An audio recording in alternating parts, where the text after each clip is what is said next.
അത് ഒരാസൂത്രിതമായ ഗൂഢാലോചനയാണ്. DC ബുക്സിന് ഞാനിത് പ്രസിദ്ധീകരിക്കാൻ ഏൽപ്പിച്ചിട്ടില്ല. എൻ്റെ പുസ്തകം ഞാൻ അറിയാതെ എങ്ങനെ പ്രസിദ്ധീകരിക്കുക? ഞാനിപ്പോൾ എഴുതിക്കൊണ്ടിരിക്കുന്നൊരു പുസ്തകം എങ്ങനെയാണ് പ്രസിദ്ധീകരിക്കുക? തികച്ചും തെറ്റായിട്ടുള്ളൊരു നിലപാടാണ് DC ബുക്സ് സ്വീകരിച്ചത്. എങ്ങനെയാണ് എൻ്റെ അനുവാദമില്ലാതെ അവർ ഇത്തരം എൻ്റെ ആത്മകഥ പ്രസിദ്ധീകരിക്കുക? ഞാനല്ല പറഞ്ഞത്, ഇത് പൂർത്തിയായില്ല, ഇപ്പോൾ എഴുതിക്കൊണ്ടിരിക്കുകയാണ്. ഇന്ന് 10:30 മണിക്ക് ഇതിൻ്റെ പ്രകാശനം. ഞാൻ എഴുതിയ പുസ്തകത്തിൻ്റെ പ്രകാശനം ഇന്ന് 10:30 അത് ഞാൻ നിങ്ങളുടെ ചാനലിലാണ് കേട്ടത്. എന്ത് സംഭവം, എന്താ നടക്കുന്നത് രാജ്യത്ത്? വയനാട്ടിലും ചേലക്കരയിലും വോട്ടെടുപ്പ് കഴിഞ്ഞപ്പോൾ പോളിംഗ് കുറവ്. 2019 80%, കഴിഞ്ഞ തവണ 73% പോളിംഗ് ഉണ്ടായിരുന്ന വയനാട്ടിൽ ഇത്തവണ വോട്ടിംഗ് കുത്തനെ കുറഞ്ഞു. 65% താഴെ മാത്രമാണ് പോൾ ചെയ്ത വോട്ടുകൾ. ചേലക്കരയിൽ അന്തിമ കണക്കുകൾ വരുമ്പോൾ ശതമാനം 73 മുകളിൽ എത്താമെങ്കിലും കഴിഞ്ഞ തവണത്തേക്കാൾ 4% കുറവ് പോളിംഗിന്റെ കാര്യത്തിൽ വരും. EP ജയരാജന്റെ ആത്മകഥ എന്ന പേരിൽ പ്രചരിച്ച കാര്യങ്ങളാണ് പോളിംഗ് ദിവസത്തെ കലുഷിതമാക്കിയത്. തന്റെ വാക്കുകളല്ല ഇവയെന്നും തന്റേത് എന്ന പേരിൽ ആത്മകഥ പ്രചരിപ്പിച്ചതിനെതിരെ DC ബുക്സിനെതിരെ പരാതി കൊടുത്തിട്ടുണ്ടെന്നും EP ജയരാജൻ പറയുന്നു. അങ്ങനെ വളരെ വളരെ സംഭവ ബഹുലമായ ഒരു പകലിന്റെ ഒടുവിൽ ഈ വിഷയങ്ങൾ ഇന്ന് സൂപ്പർ പ്രൈം ടൈം ചർച്ച ചെയ്യുകയാണ്. Shri K. Arunkumar CPM, Shri Jinto John Congress, advocate Narayanan Namboothiri BJP എന്നിവർ. ആദ്യം ശ്രീ ജിൻഡോ ജോൺ, വയനാട്ടിൽ നോക്കൂ, രാഹുൽ ഗാന്ധി മത്സരിച്ചപ്പോൾ 80% 2019 പോളിംഗ് ശതമാനം. 2009 ഈ മണ്ഡലം രൂപീകരിച്ചതിന് ശേഷമുള്ള ഏറ്റവും കുറഞ്ഞ പോളിംഗ് ശതമാനമാണ് ഈ ഉപതെരഞ്ഞെടുപ്പിൽ രേഖപ്പെടുത്തിയിരിക്കുന്നത് എന്നുള്ളത് ഇതിനോടകം വ്യക്തമാണ്. കഴിഞ്ഞ തവണത്തേക്കാൾ ഏതാണ്ട് ഒരു 10% ഡ്രോപ്പ് പോളിംഗിന്റെ കാര്യത്തിൽ വന്നിരിക്കുകയാണ്. ജനങ്ങൾക്ക് ഈ ഉപതെരഞ്ഞെടുപ്പിനോട് താല്പര്യമുണ്ടായിരുന്നില്ല, അടിച്ചേൽപ്പിച്ച ഒരു ഉപതെരഞ്ഞെടുപ്പായി ജനങ്ങൾ ഇതിനെ കണ്ടു എന്ന് നമുക്ക് സാമാന്യമായി മനസ്സിലാക്കാമല്ലോ. അല്ല അഭിലാഷേ, അങ്ങനെ വിചാരിക്കാൻ പറ്റില്ല. കാരണം ജനങ്ങൾ ഏത് ഭാഗത്തു നിന്നുള്ള ആളുകളാണ്, ഏത് പാർട്ടികളുമായിട്ട് അഫിലിയേറ്റ് ചെയ്ത് നിൽക്കുന്ന ആളുകളാണ് വോട്ടിന് വരാത്തതെന്നൊക്കെ നമ്മളത് പരിശോധിച്ചതിന് ശേഷം മനസ്സിലാവുള്ളൂ. എന്തായാലും ഇപ്പോൾ കിട്ടിയ വിവരങ്ങൾ അനുസരിച്ചിട്ട് കഴിഞ്ഞ പ്രാവശ്യത്തിനേക്കാളും ചെറിയ രീതിയിൽ വോട്ടിംഗ് ശതമാനത്തിൽ കുറവുണ്ട്.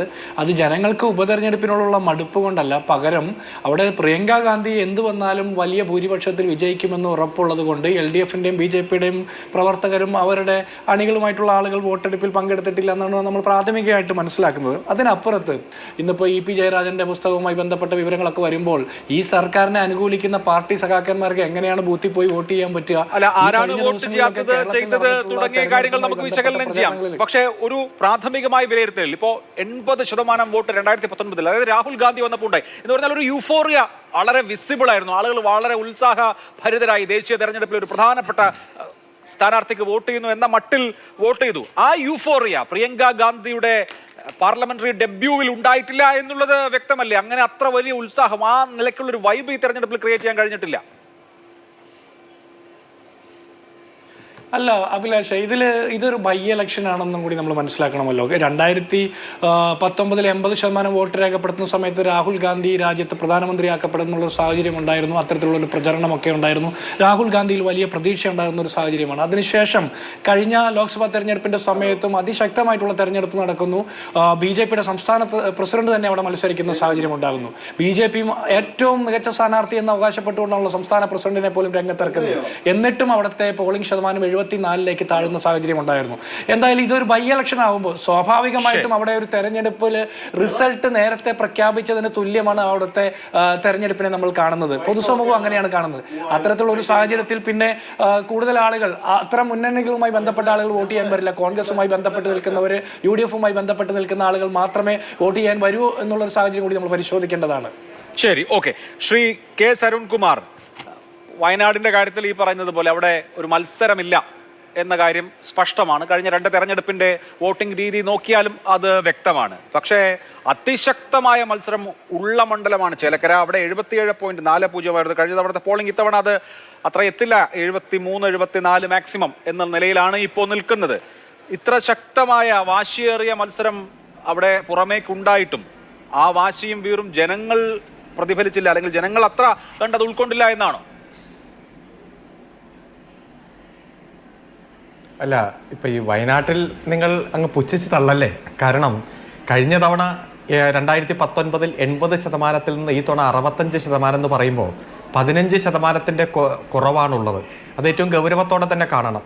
2024 ലോക്സഭാ തെരഞ്ഞെടുപ്പിലും രാഹുൽ ഗാന്ധിക്ക് ഭൂരിപക്ഷം 60,000 വോട്ട് കുറഞ്ഞു. കോൺഗ്രസിന്റെ വോട്ട് കുറയുകയാണ് ചെയ്തത്.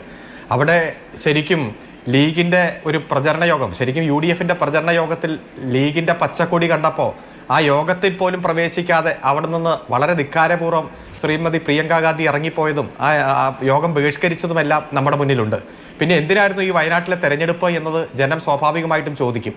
അവർ 5 വർഷത്തേക്കാണല്ലോ ജനപ്രതിനിധിയെ തെരഞ്ഞെടുത്തത്. ഏതെങ്കിലും MLA ലോക്സഭാ തെരഞ്ഞെടുപ്പിൽ മത്സരിച്ചുണ്ടായ ഒഴിവ് പോലെയല്ലല്ലോ. താൻ മറ്റൊരു മണ്ഡലത്തിൽ മത്സരിക്കും എന്നുള്ള കാര്യം മനഃപൂർവ്വം മറച്ചുവെച്ച് വലിയ ഭൂരിപക്ഷത്തോടെ ജയിപ്പിച്ചിട്ടും ആ MP സ്ഥാനം ഉപേക്ഷിച്ചു പോയ ഒരു പ്രതിഷേധം സ്വാഭാവികമായിട്ടും കഴിഞ്ഞ തവണ തെരഞ്ഞെടുപ്പിൽ വിജയിപ്പിക്കാൻ ഇറങ്ങിയ കോൺഗ്രസ്സുകാരുടെ ഭാഗത്തെല്ലാം ഉണ്ടാകും. പിന്നെ ശ്രീമതി പ്രിയങ്ക ഗാന്ധി ഈ തെരഞ്ഞെടുപ്പ് നേരിട്ടപ്പോൾ ആദ്യം പറഞ്ഞത്, എല്ലാ യോഗങ്ങളിലും പറഞ്ഞത് 3 കാര്യമാണ്. ഒന്നാമത്തെ കാര്യം, വന്യജീവി മനുഷ്യൻ ആക്രമണവുമായി ബന്ധപ്പെട്ടുകൊണ്ട് നടപടി സ്വീകരിക്കും. അതുപോലെ കർണാടകത്തിലേക്കുള്ള രാത്രി യാത്രാക്ലേശം ഞാൻ പരിഹരിക്കും. വയനാട്ടിൽ മെഡിക്കൽ കോളേജ് ഉണ്ടാക്കും. ഇത് 2019 ശ്രീ രാഹുൽ ഗാന്ധിയുടെ തെരഞ്ഞെടുപ്പ് പ്രകടന പത്രികയിൽ ഉൾപ്പെടുത്തിയതും എല്ലാ യോഗങ്ങളിലും അദ്ദേഹം പ്രസംഗിച്ചതാണ്. 5 കൊല്ലം ഇന്ത്യയുടെ പ്രധാനപ്പെട്ട MP ആയി പ്രതിപക്ഷ നേതാവ് എന്ന രൂപത്തിൽ അങ്ങനെ പ്രഖ്യാപിച്ചില്ലെങ്കിലും ആ രൂപത്തിൽ പ്രവർത്തിച്ചിട്ട് ഒരു നീക്കവും നടത്തിയില്ല. ഇപ്പോഴും വന്യജീവി ആക്രമണം അങ്ങനെ തുടരുന്നു. കേന്ദ്ര നിയമത്തിൽ ഒരു ഇടപെടലും നടത്താൻ കഴിഞ്ഞില്ല. കർണാടകത്തിലേക്കുള്ള യാത്രാ ക്ലേശം അങ്ങനെ തന്നെ തുടരുന്നു. അതുപോലെ മെഡിക്കൽ കോളേജിന്റെ സാഹചര്യവും നമ്മുടെ മുന്നിലുണ്ട്. അതുപോലെ ഈ ഉരുൾപൊട്ടലുണ്ടായി വലിയ ദുരന്തമുണ്ടായിട്ടും ഇന്നലെ ഒരു ചർച്ചയിൽ ഞാൻ ഇരിക്കുമ്പോൾ പറഞ്ഞത്, ഈ ഉരുൾപൊട്ടൽ ഉണ്ടായ ദിവസം രാഹുൽ ഗാന്ധി നഷ്ടപരിഹാരം കൊടുക്കണം കേരളത്തിനെന്ന് പറഞ്ഞു എന്നാണ്. പിന്നീട് ഇന്ത്യയുടെ പാർലമെന്റിൽ ഒരു ശബ്ദമുയർത്താനും അദ്ദേഹം തയ്യാറായില്ല. 4 പേരെ കൂട്ടി ഒരു പ്രതിഷേധം നടത്താൻ കോൺഗ്രസ് കഴിഞ്ഞ 96 ദിവസമായിട്ടും തയ്യാറായില്ല എന്നുള്ളത് ഏറ്റവും ഗൗരവമായിട്ടുള്ള വിഷയമാണ്. അതുപോലെ തന്നെ മേപ്പാടിയിലടക്കം UDF ഭരിക്കുന്ന പഞ്ചായത്തിൽ വിതരണം ചെയ്ത കിറ്റും അതിലെ പുഴുവരിച്ച ഭക്ഷ്യധാന്യങ്ങളും എല്ലാം നമ്മുടെ മുന്നിലുണ്ട്. അതുകൊണ്ട് UDFനെതിരായിട്ടുള്ള പ്രതിഷേധവും കോൺഗ്രസിനെതിരായിട്ടുള്ള പ്രതിഷേധവുമാണ് ഈ 15% വോട്ട് കുറഞ്ഞത് എന്നതാണ് ഞാൻ മനസ്സിലാക്കുന്നത്. മറ്റൊന്ന് ചേലക്കരയുമായി ബന്ധപ്പെട്ടുകൊണ്ട് അവിടെ വോട്ടിംഗ് ശതമാനം ഇപ്പോഴും പല ബൂത്തുകളിലും ക്യൂ നിൽക്കുകയാണ്. പലരും വോട്ട് ചെയ്തുകൊണ്ടിരിക്കുകയാണ്. അന്തിമ കണക്ക് വരുന്നതേയുള്ളൂ. നല്ല തെരഞ്ഞെടുപ്പ് പ്രചരണം തന്നെയാണ് ചേലക്കരയിൽ നടന്നത്. വോട്ടിംഗ് ശതമാനത്തിൽ വലിയ ഗണ്യമായിട്ടുള്ള ഒരു കുറവുണ്ടാകാൻ യാതൊരു സാധ്യതയുമില്ല. കാരണം കഴിഞ്ഞ തവണ 100 വോട്ടുകൾ പോൾ ചെയ്യുമ്പോൾ അതിൽ 54 വോട്ടും കിട്ടിയത് LDFനാണ്. UDFന്റെയും BJPയുടെയും വോട്ട് കൂട്ടിയാൽ 43% ഉള്ളൂ. ഞങ്ങൾക്ക് 54%, അവർക്ക് 43%മാണ് ആകെ പോൾ ചെയ്ത വോട്ടിന്റെ ശതമാനം. അതുകൊണ്ട് എത്ര കണക്ക് കൂട്ടിയാലും ചേലക്കര എന്ന് പറയുന്നത് കഴിഞ്ഞ തവണ കിട്ടിയതിനേക്കാൾ കൂടുതൽ ശാശ്വതമായി ഒരു വോട്ട് ബ്ലോക്കായി നിലകൊള്ളുന്ന ഒരു പ്രദേശമല്ല. 2016 UR പ്രദീപ് തന്നെ 10,200 വോട്ടിന് ജയിക്കുന്നു. 3 കൊല്ലം കഴിഞ്ഞ് ലോക്സഭാ തെരഞ്ഞെടുപ്പ് വരുമ്പോൾ ഇപ്പോഴത്തെ സ്ഥാനാർത്ഥി രമ്യ ഹരിദാസിന് 23,695 വോട്ടിന്റെ ലീഡാണ്. താങ്കൾ ഈ പറഞ്ഞ 54% നിങ്ങൾക്ക് കിട്ടിയെന്ന് പറഞ്ഞ മണ്ഡലം UDFന് 2019 കൊടുത്തത്. 23,695 വോട്ടിന്റെ ലീഡ് രമ്യ ഹരിദാസിന് 2019 കൊടുത്ത മണ്ഡലമാണിത്. അത് കഴിഞ്ഞ് 2 കൊല്ലം കഴിഞ്ഞ് നടന്ന തെരഞ്ഞെടുപ്പിലാണ് താങ്കൾ പറയുന്ന വലിയ ഭൂരിപക്ഷം 39,400 കെ രാധാകൃഷ്ണൻ ഉണ്ടാവുന്നത്. പക്ഷേ വീണ്ടും ഒരു 2 വർഷം കഴിഞ്ഞ് തെരഞ്ഞെടുപ്പ് നടക്കുമ്പോൾ 5,173 കുറഞ്ഞു. ഞാൻ പറയുന്നത് ഈ ചേലക്കരയിലെ വോട്ട് അങ്ങനെ ടേക്കൺ ഫോർ ഗ്രാൻഡഡ് ആക്കണ്ട. അത് അങ്ങോട്ടും ഇങ്ങോട്ടും ഒക്കെ മാറും. അതൊക്കെ നമ്മൾ 23-ാം തീയതി റിസൾട്ട് വരുമ്പോൾ മാത്രമേ എന്താണ് സംഭവിച്ചതെന്ന് മനസ്സിലാക്കാൻ കഴിയുന്ന അവസ്ഥയുള്ളൂ. അല്ല, അതൊരു മാധ്യമ പ്രവർത്തകൻ എന്ന രൂപത്തിൽ അങ്ങേക്ക് കണക്കുകൂട്ടാൻ അതേ പറ്റൂ. പക്ഷേ ഫീൽഡിൽ വർക്ക് ചെയ്യുന്ന സഖാക്കളുമായിട്ട് അടുത്ത് ഇടപെടുന്ന ആളും അതുപോലെ അങ്ങനെ വർക്ക് ചെയ്യുന്ന ആളെന്ന രൂപത്തിൽ എനിക്ക് കൃത്യമായിട്ട് പറയാൻ കഴിയും. ലോക്സഭാ തെരഞ്ഞെടുപ്പിന്റെ പാറ്റേൺ അല്ല നിയമസഭാ തെരഞ്ഞെടുപ്പിന്റെ പാറ്റേൺ. നിയമസഭാ തെരഞ്ഞെടുപ്പിന്റെ പാറ്റേൺ വ്യത്യസ്തമാണ്. ലോക്സഭാ തെരഞ്ഞെടുപ്പിൽ നമുക്കറിയാലോ, എല്ലാം നമ്മൾ പലതവണ ചർച്ച ചെയ്താണ്. അതുകൊണ്ട് ഒരു തരത്തിലും ആരും മനപ്പായസം ഉണ്ടണ്ട. ചേലക്കരയിൽ കഴിഞ്ഞ തവണത്തേക്കാൾ ഗംഭീര ഭൂരിപക്ഷത്തിൽ തന്നെ ഇടതുപക്ഷം വിജയിക്കും. വികസനത്തിന്റെ രാഷ്ട്രീയമാണ് അവിടെ ഗൗരവത്തോടെ ചർച്ച ചെയ്തത്. അത് ജനങ്ങൾ അംഗീകരിക്കും, യാതൊരു സംശയവും. ശരി, ശ്രീ നാരായണൻ നമ്പൂതിരി, BJPയെ സംബന്ധിച്ച് BJPക്ക് 15% സമീപത്ത് വോട്ട് ഷെയർ ഉള്ള മണ്ഡലങ്ങളാണ് ഇവ രണ്ടും. അതിപ്പോൾ വയനാട് ലോക്സഭാ മണ്ഡലമായാലും ചേലക്കര നിയമസഭാ മണ്ഡലമായാലും. ഈ പോളിംഗ് ശതമാനത്തിലെ ഏറ്റക്കുറച്ചിലുകളെ താങ്കൾ എങ്ങനെയാണ് വിലയിരുത്തുന്നത്? അല്ല അഭിലാഷേ, ഈ പോളിംഗ് ശതമാനത്തിലെ ഏറ്റക്കുറച്ചിൽ സ്വാഭാവികമായി ഒരു അടിച്ചേൽപ്പിക്കപ്പെട്ട തെരഞ്ഞെടുപ്പാണ്. അതിപ്പോൾ അരുൺ പറയുമ്പോൾ ചേലക്കരയിലെയും പാലക്കാട്ടെയും ഒക്കെ ഉപതെരഞ്ഞെടുപ്പിന് അതിനൊരു താത്വിക ഒരവലോകനവും താത്വിക അടിത്തറയും, വയനാട്ടിൽ അടിത്തറയില്ലാത്ത തെരഞ്ഞെടുപ്പും. പക്ഷേ ഫലത്തിൽ ജനങ്ങളെ സംബന്ധിച്ച് ഈ 3 തെരഞ്ഞെടുപ്പും അടിച്ചേൽപ്പിച്ച തെരഞ്ഞെടുപ്പാണ്. വയനാട്ടിലെ സ്ഥാനാർത്ഥി റായ്ബറേലി മത്സരിച്ചു, അവിടെയും ജയിച്ചു. വയനാട് വേണ്ടെന്ന് വെച്ചു. പാലക്കാടും ചേലക്കരയും സ്ഥാനാർത്ഥികൾ MP സ്ഥാനാർത്ഥിക്ക് ലോക്സഭയിലേക്ക് മത്സരിച്ചു, അവിടെ ജയിക്കുന്നു, ഇവിടെ വേണ്ടെന്ന് വയ്ക്കുന്നു. അപ്പോൾ 5 വർഷത്തേക്ക് തെരഞ്ഞെടുപ്പ് നടത്തി തെരഞ്ഞെടുപ്പിൽ വിജയിച്ച് അതിനുശേഷം ഒരു മണ്ഡലത്തെ പൂർണ്ണമായി ഉപേക്ഷിക്കുന്ന തരത്തിലേക്ക് ആ തിരഞ്ഞെടുക്കപ്പെട്ടവർ നടത്തിയ നടപടികളിലുള്ള പ്രതിഷേധമാവാം ഒരർത്ഥത്തിൽ വയനാട്ടിലും ചേലക്കരയിലും ഈ തെരഞ്ഞെടുപ്പിൽ വോട്ടിംഗ് ശതമാനം കുറയാൻ കാരണം. ഇപ്പോൾ പ്രിയങ്ക ഗാന്ധി ജയിക്കും എന്നൊക്കെ കോൺഗ്രസിൻ്റെ പ്രതിനിധിക്ക് അവകാശപ്പെടാം. പക്ഷേ കഴിഞ്ഞ 2019 തൊട്ട് 24 കുറഞ്ഞു. ഈ തെരഞ്ഞെടുപ്പിൽ എന്താവും പ്രിയങ്ക ഗാന്ധിയുടെ അവസ്ഥ? എത്രമാത്രം വോട്ട് കുറയാൻ പോകുന്നു, ഭൂരിപക്ഷം എത്ര കുറയാൻ പോകുന്നു, ഇത്തരത്തിലുള്ള കാര്യങ്ങളൊക്കെ 23-ാം തീയതി അറിയാം. അതുകൊണ്ട് പെട്ടിയിലായ വോട്ടിനെ കുറിച്ചുള്ള ഡിസ്കഷനിൽ വലിയ അർത്ഥമില്ല. 23-ാം തീയതി നമുക്ക് ഡിസ്കസ് ചെയ്യാം. BJPയെ സംബന്ധിച്ച് അദ്ദേഹം പറഞ്ഞതുപോലെ BJPയുടെ ശക്തി കേന്ദ്രങ്ങളിൽ BJPക്ക് വോട്ട് കിട്ടാവുന്ന മേഖലയിൽ ഞങ്ങൾ അന്വേഷിച്ചപ്പോൾ വോട്ടിംഗ് ശതമാനത്തിൽ അല്ലെങ്കിൽ ഞങ്ങൾക്ക് കിട്ടേണ്ട വോട്ടുകൾ എല്ലാം തന്നെ പോൾ ചെയ്തിട്ടുണ്ട്. ഞങ്ങൾ കഴിഞ്ഞ തെരഞ്ഞെടുപ്പിൽ സംസ്ഥാന അധ്യക്ഷൻ മത്സരിച്ചതിനേക്കാളും കൂടുതൽ ഞങ്ങൾ മുന്നോട്ട് പോകും. വയനാട്ടിൽ ഞങ്ങൾ വലിയ അവകാശവാദമൊന്നും ഉന്നയിക്കുന്നില്ല. പക്ഷേ ഞങ്ങൾ കൂടുതൽ ശക്തമായി മുന്നോട്ട് കയറും എന്ന് തന്നെയാണ് ഞങ്ങളുടെ പ്രതീക്ഷ. ഞങ്ങൾക്ക് പ്രാഥമികമായി ഞങ്ങൾക്ക് കിട്ടുന്ന റിപ്പോർട്ടും അതാണ്. പിന്നെ CPMൻ്റെ അരുൺ പറഞ്ഞതുപോലെ ഈ ജനങ്ങളുമായി അടുത്ത് നിൽക്കുന്നതാണ്. 2019-ലും 18 സീറ്റൊക്കെ ജയിക്കുമെന്നാണ് പറഞ്ഞത്. ഈ തെരഞ്ഞെടുപ്പ് ലോക്സഭാ തെരഞ്ഞെടുപ്പ് 24-ൽ ലോക്സഭാ തെരഞ്ഞെടുപ്പ് കഴിഞ്ഞപ്പോഴാണോ ഈ ജനങ്ങളുമായി ലോക്സഭാ തെരഞ്ഞെടുപ്പിൽ ജനങ്ങളുമായിട്ട് അടുപ്പമില്ല, അടിസ്ഥാന പ്രവർത്തകരുമായി അടുപ്പമില്ല. നിയമസഭാ തെരഞ്ഞെടുപ്പിൽ അടിസ്ഥാന പ്രവർത്തകരുമായി അടുപ്പമുണ്ട്. ചേലക്കരയുടെ വികസനത്തിനായി ജനം LDF വോട്ട് ചെയ്യും. സാറേ, ചേലക്കരയിലൂടെ ഒന്ന് നടന്നാൽ അറിയാമല്ലോ ചേലക്കരയുടെ വികസനം എവിടെയാണ്. അപ്പോൾ അതുകൊണ്ട് വികസന മുരടിപ്പിനെതിരായി കെ ബാലകൃഷ്ണൻ തൊട്ടുള്ള കോൺഗ്രസ് MLA-മാരും CPMൻ്റെ MLA-മാരും മാറി മാറി വന്നവരാണ്. അവിടെ കോൺഗ്രസിൻ്റെ MLA-മാരുണ്ടായിരുന്നു, CPMൻ്റെ MLA-മാരുണ്ട്, ഇപ്പോൾ CPMൻ്റെ MLA ഉണ്ട്. ഇവരുടെ ഒക്കെ കാലഘട്ടത്തിൽ ചേലക്കരയുടെ അവികസിതാവസ്ഥ, തൃശ്ശൂർ ജില്ലയിൽ ഏറ്റവും കൂടുതൽ എന്താ പറയുക ടൂറിസം സാധ്യതകളുള്ള വികസന സാധ്യതകളുള്ള ഒരു നിയോജക മണ്ഡലത്തെ പൂർണ്ണമായി അവഗണിച്ച ഒരു കഴിഞ്ഞ കാലഘട്ടത്തിന് പ്രതിവിധിയായി അല്ലെങ്കിൽ അതിനോടുള്ള പ്രതിഷേധമായി ഈ തെരഞ്ഞെടുപ്പിനെ ചേലക്കരയിലെ ജനങ്ങൾ മാറ്റും എന്ന് തന്നെയാണ് ഞങ്ങൾ പ്രതീക്ഷിക്കുന്നത്. ഞങ്ങൾക്ക് ചേലക്കരയിൽ വലിയ പ്രതീക്ഷയാണുള്ളത്. ഞങ്ങൾ ചേലക്കരയിൽ ഇതുവരെ കാണാത്ത തരത്തിലുള്ള ഒരു കുതിച്ചുചാട്ടം ചേലക്കരയിലെ ജനപിന്തുണയിൽ ഉണ്ടാവും. പെട്ടിയിലായ വോട്ടാണ്. 23-ാം തീയതി കാണാം നമുക്ക് എത്ര വോട്ട്, എങ്ങനെ തുടങ്ങിയ കാര്യങ്ങളൊക്കെ അന്ന് നമുക്ക് പൂർണ്ണമായും വിലയിരുത്താം. ഓക്കെ ആവട്ടെ. ശ്രീ ജിൻഡോ ജോൺ, ഇന്നിപ്പോ രാവിലെ മുതൽ തെരഞ്ഞെടുപ്പ് രാഷ്ട്രീയത്തെ പ്രക്ഷുബ്ധമാക്കുന്നത് EP ജയരാജന്റെ ആത്മകഥ എന്ന പേരിൽ പുറത്തു വന്ന കാര്യങ്ങളാണ്. അത്തരം കാര്യങ്ങളൊക്കെ തെരഞ്ഞെടുപ്പിൽ ഒരു പ്രതിഫലനം ഉണ്ടാക്കുമെന്ന് താങ്കൾ വിചാരിക്കുന്നുണ്ടോ? കഴിഞ്ഞ ലോക്സഭാ തെരഞ്ഞെടുപ്പിന്റെ അന്നും EP ജയരാജൻ ഒരു വിവാദം ഉണ്ടാക്കി. അത് പ്രകാശ് ജാവ്ദേക്കറുമായുള്ള കൂടിക്കാഴ്ചയായിരുന്നു. അത് കുറച്ചുകൂടി മാനങ്ങളുള്ള ഒരു കൂടിക്കാഴ്ചയായിരുന്നുവെങ്കിൽ ഇന്നത്തേത് ഞാൻ അങ്ങനെ പറഞ്ഞിട്ടില്ല എന്ന് അദ്ദേഹത്തിന് നിഷേധിക്കാൻ കഴിയുന്ന ഒരു സംഗതിയാണ്. അത് ഒരു ഏതെങ്കിലും തരത്തിൽ ഇമ്പാക്ട് ഉണ്ടാക്കുന്ന കാര്യമായി താങ്കൾക്ക് തോന്നുന്നുണ്ടോ? പക്ഷേ തീർച്ചയായിട്ടും ഇമ്പാക്റ്റ് ഉണ്ടാകുമല്ലോ, അതിലൊരു തർക്കവും വേണ്ട. കാരണം കഴിഞ്ഞ ലോക്സഭാ തെരഞ്ഞെടുപ്പിൻ്റെ അന്ന് താങ്കൾ സൂചിപ്പിച്ചതുപോലെ തന്നെ ലോക്സഭാ തെരഞ്ഞെടുപ്പിൻ്റെ ദിവസമാണ് അദ്ദേഹം ജാവ്ദേക്കറെ കണ്ടതുമായി ബന്ധപ്പെട്ട പരാമർശം നടത്തുന്നതുമൊക്കെ. EP ജയരാജൻ്റെ ഇപ്പോൾ പുറത്തു വന്നിരിക്കുന്ന അദ്ദേഹം എഴുതിയതല്ല എന്ന് പറയുന്നു. ലോക ചരിത്രത്തിൽ ആദ്യമായിട്ടാണ് ഒരു എഴുത്തുകാരൻ അറിയാതെ പുസ്തകം പ്രസ്സിലേക്ക് പോവുകയും പ്രിന്റ് ചെയ്യുന്ന രീതിയിലേക്ക് ആകുകയും പ്രസിദ്ധമാക്കപ്പെടുകയൊക്കെ ചെയ്യുന്നത്. എഴുത്തുകാരൻ അറിയാതെ സംഭവിച്ചു എന്നാണ് പറയുന്നത്. നമ്മുടെ കേരളത്തിൽ ഇങ്ങനെയൊക്കെയാണ് കുറേ കാലമായിട്ട്. മുഖ്യമന്ത്രി അറിയാതെ പറയുന്നു, മുഖ്യമന്ത്രി പറയാത്ത കാര്യങ്ങൾ പത്രത്തിൽ വരുന്നു, അതിനൊരു PR ഏജൻസിയുണ്ട്. ആ PR ഏജൻസിയോട് മുഖ്യമന്ത്രിയും മഹാമനസ്കരായിട്ടുള്ള പാർട്ടി നേതാക്കന്മാരും ക്ഷമിക്കും. അതുപോലെ തന്നെ EP ജയരാജൻ അറിയാത്ത പുസ്തകം പ്രസിദ്ധീകരിക്കപ്പെടുന്നു.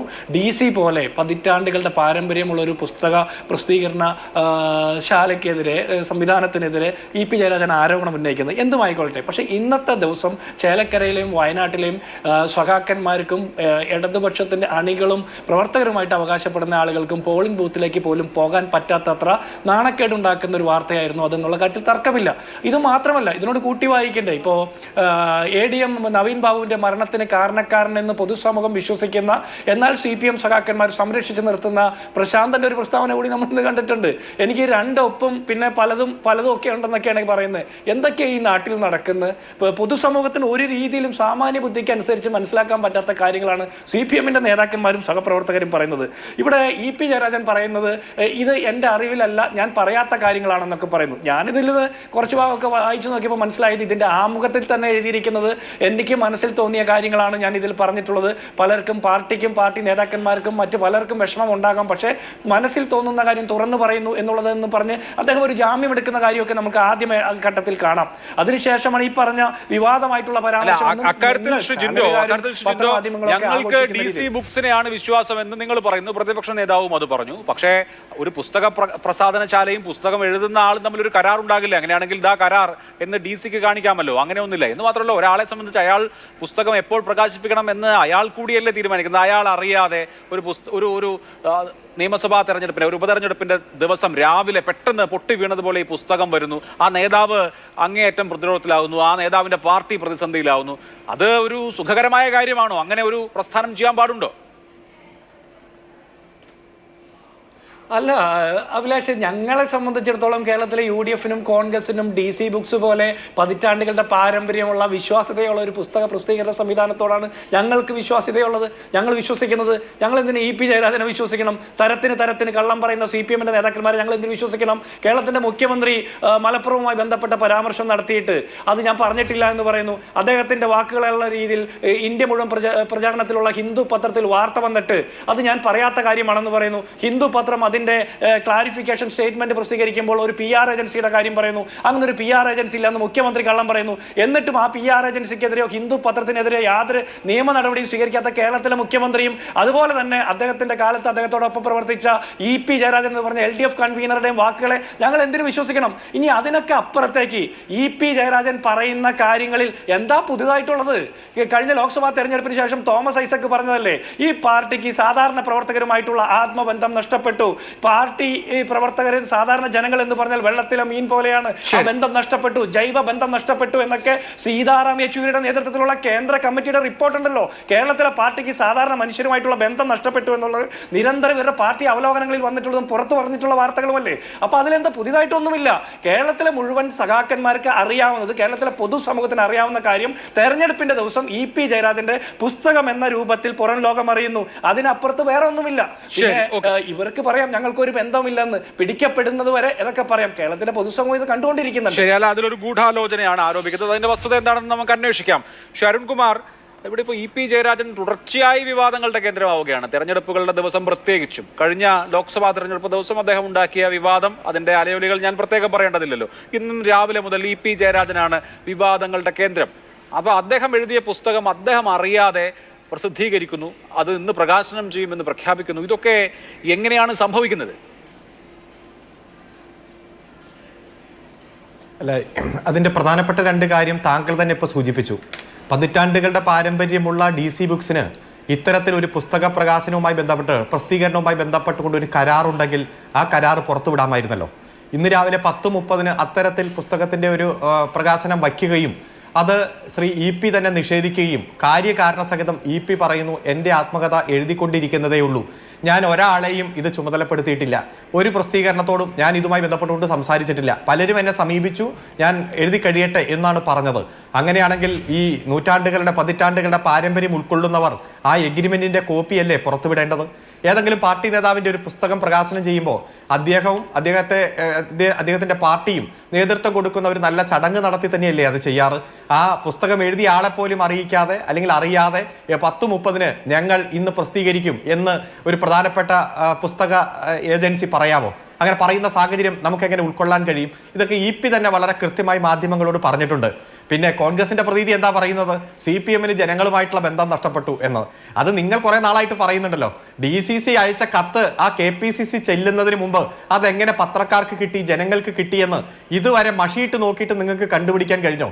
ഒപ്പില്ലാത്ത കത്താണെന്ന് പറഞ്ഞ് ഒപ്പുള്ള കത്ത് കൊടുത്തപ്പോൾ 4 പേരുകളാണ് റെക്കമെൻഡ് ചെയ്തത് എന്ന് പറഞ്ഞു. അല്ല, ഒരു പേരുള്ളല്ലോ എന്ന് പറഞ്ഞപ്പോൾ അതിന് മറുപടി പറയാതെ KPCC പ്രസിഡന്റും പ്രതിപക്ഷ നേതാവും മുങ്ങിയിട്ട് ഇതുവരെ മാധ്യമങ്ങളുടെ മുന്നിൽ ആ ചോദ്യം ചോദിക്കുമ്പോൾ പിന്നെ പൊങ്ങിയിട്ടില്ല.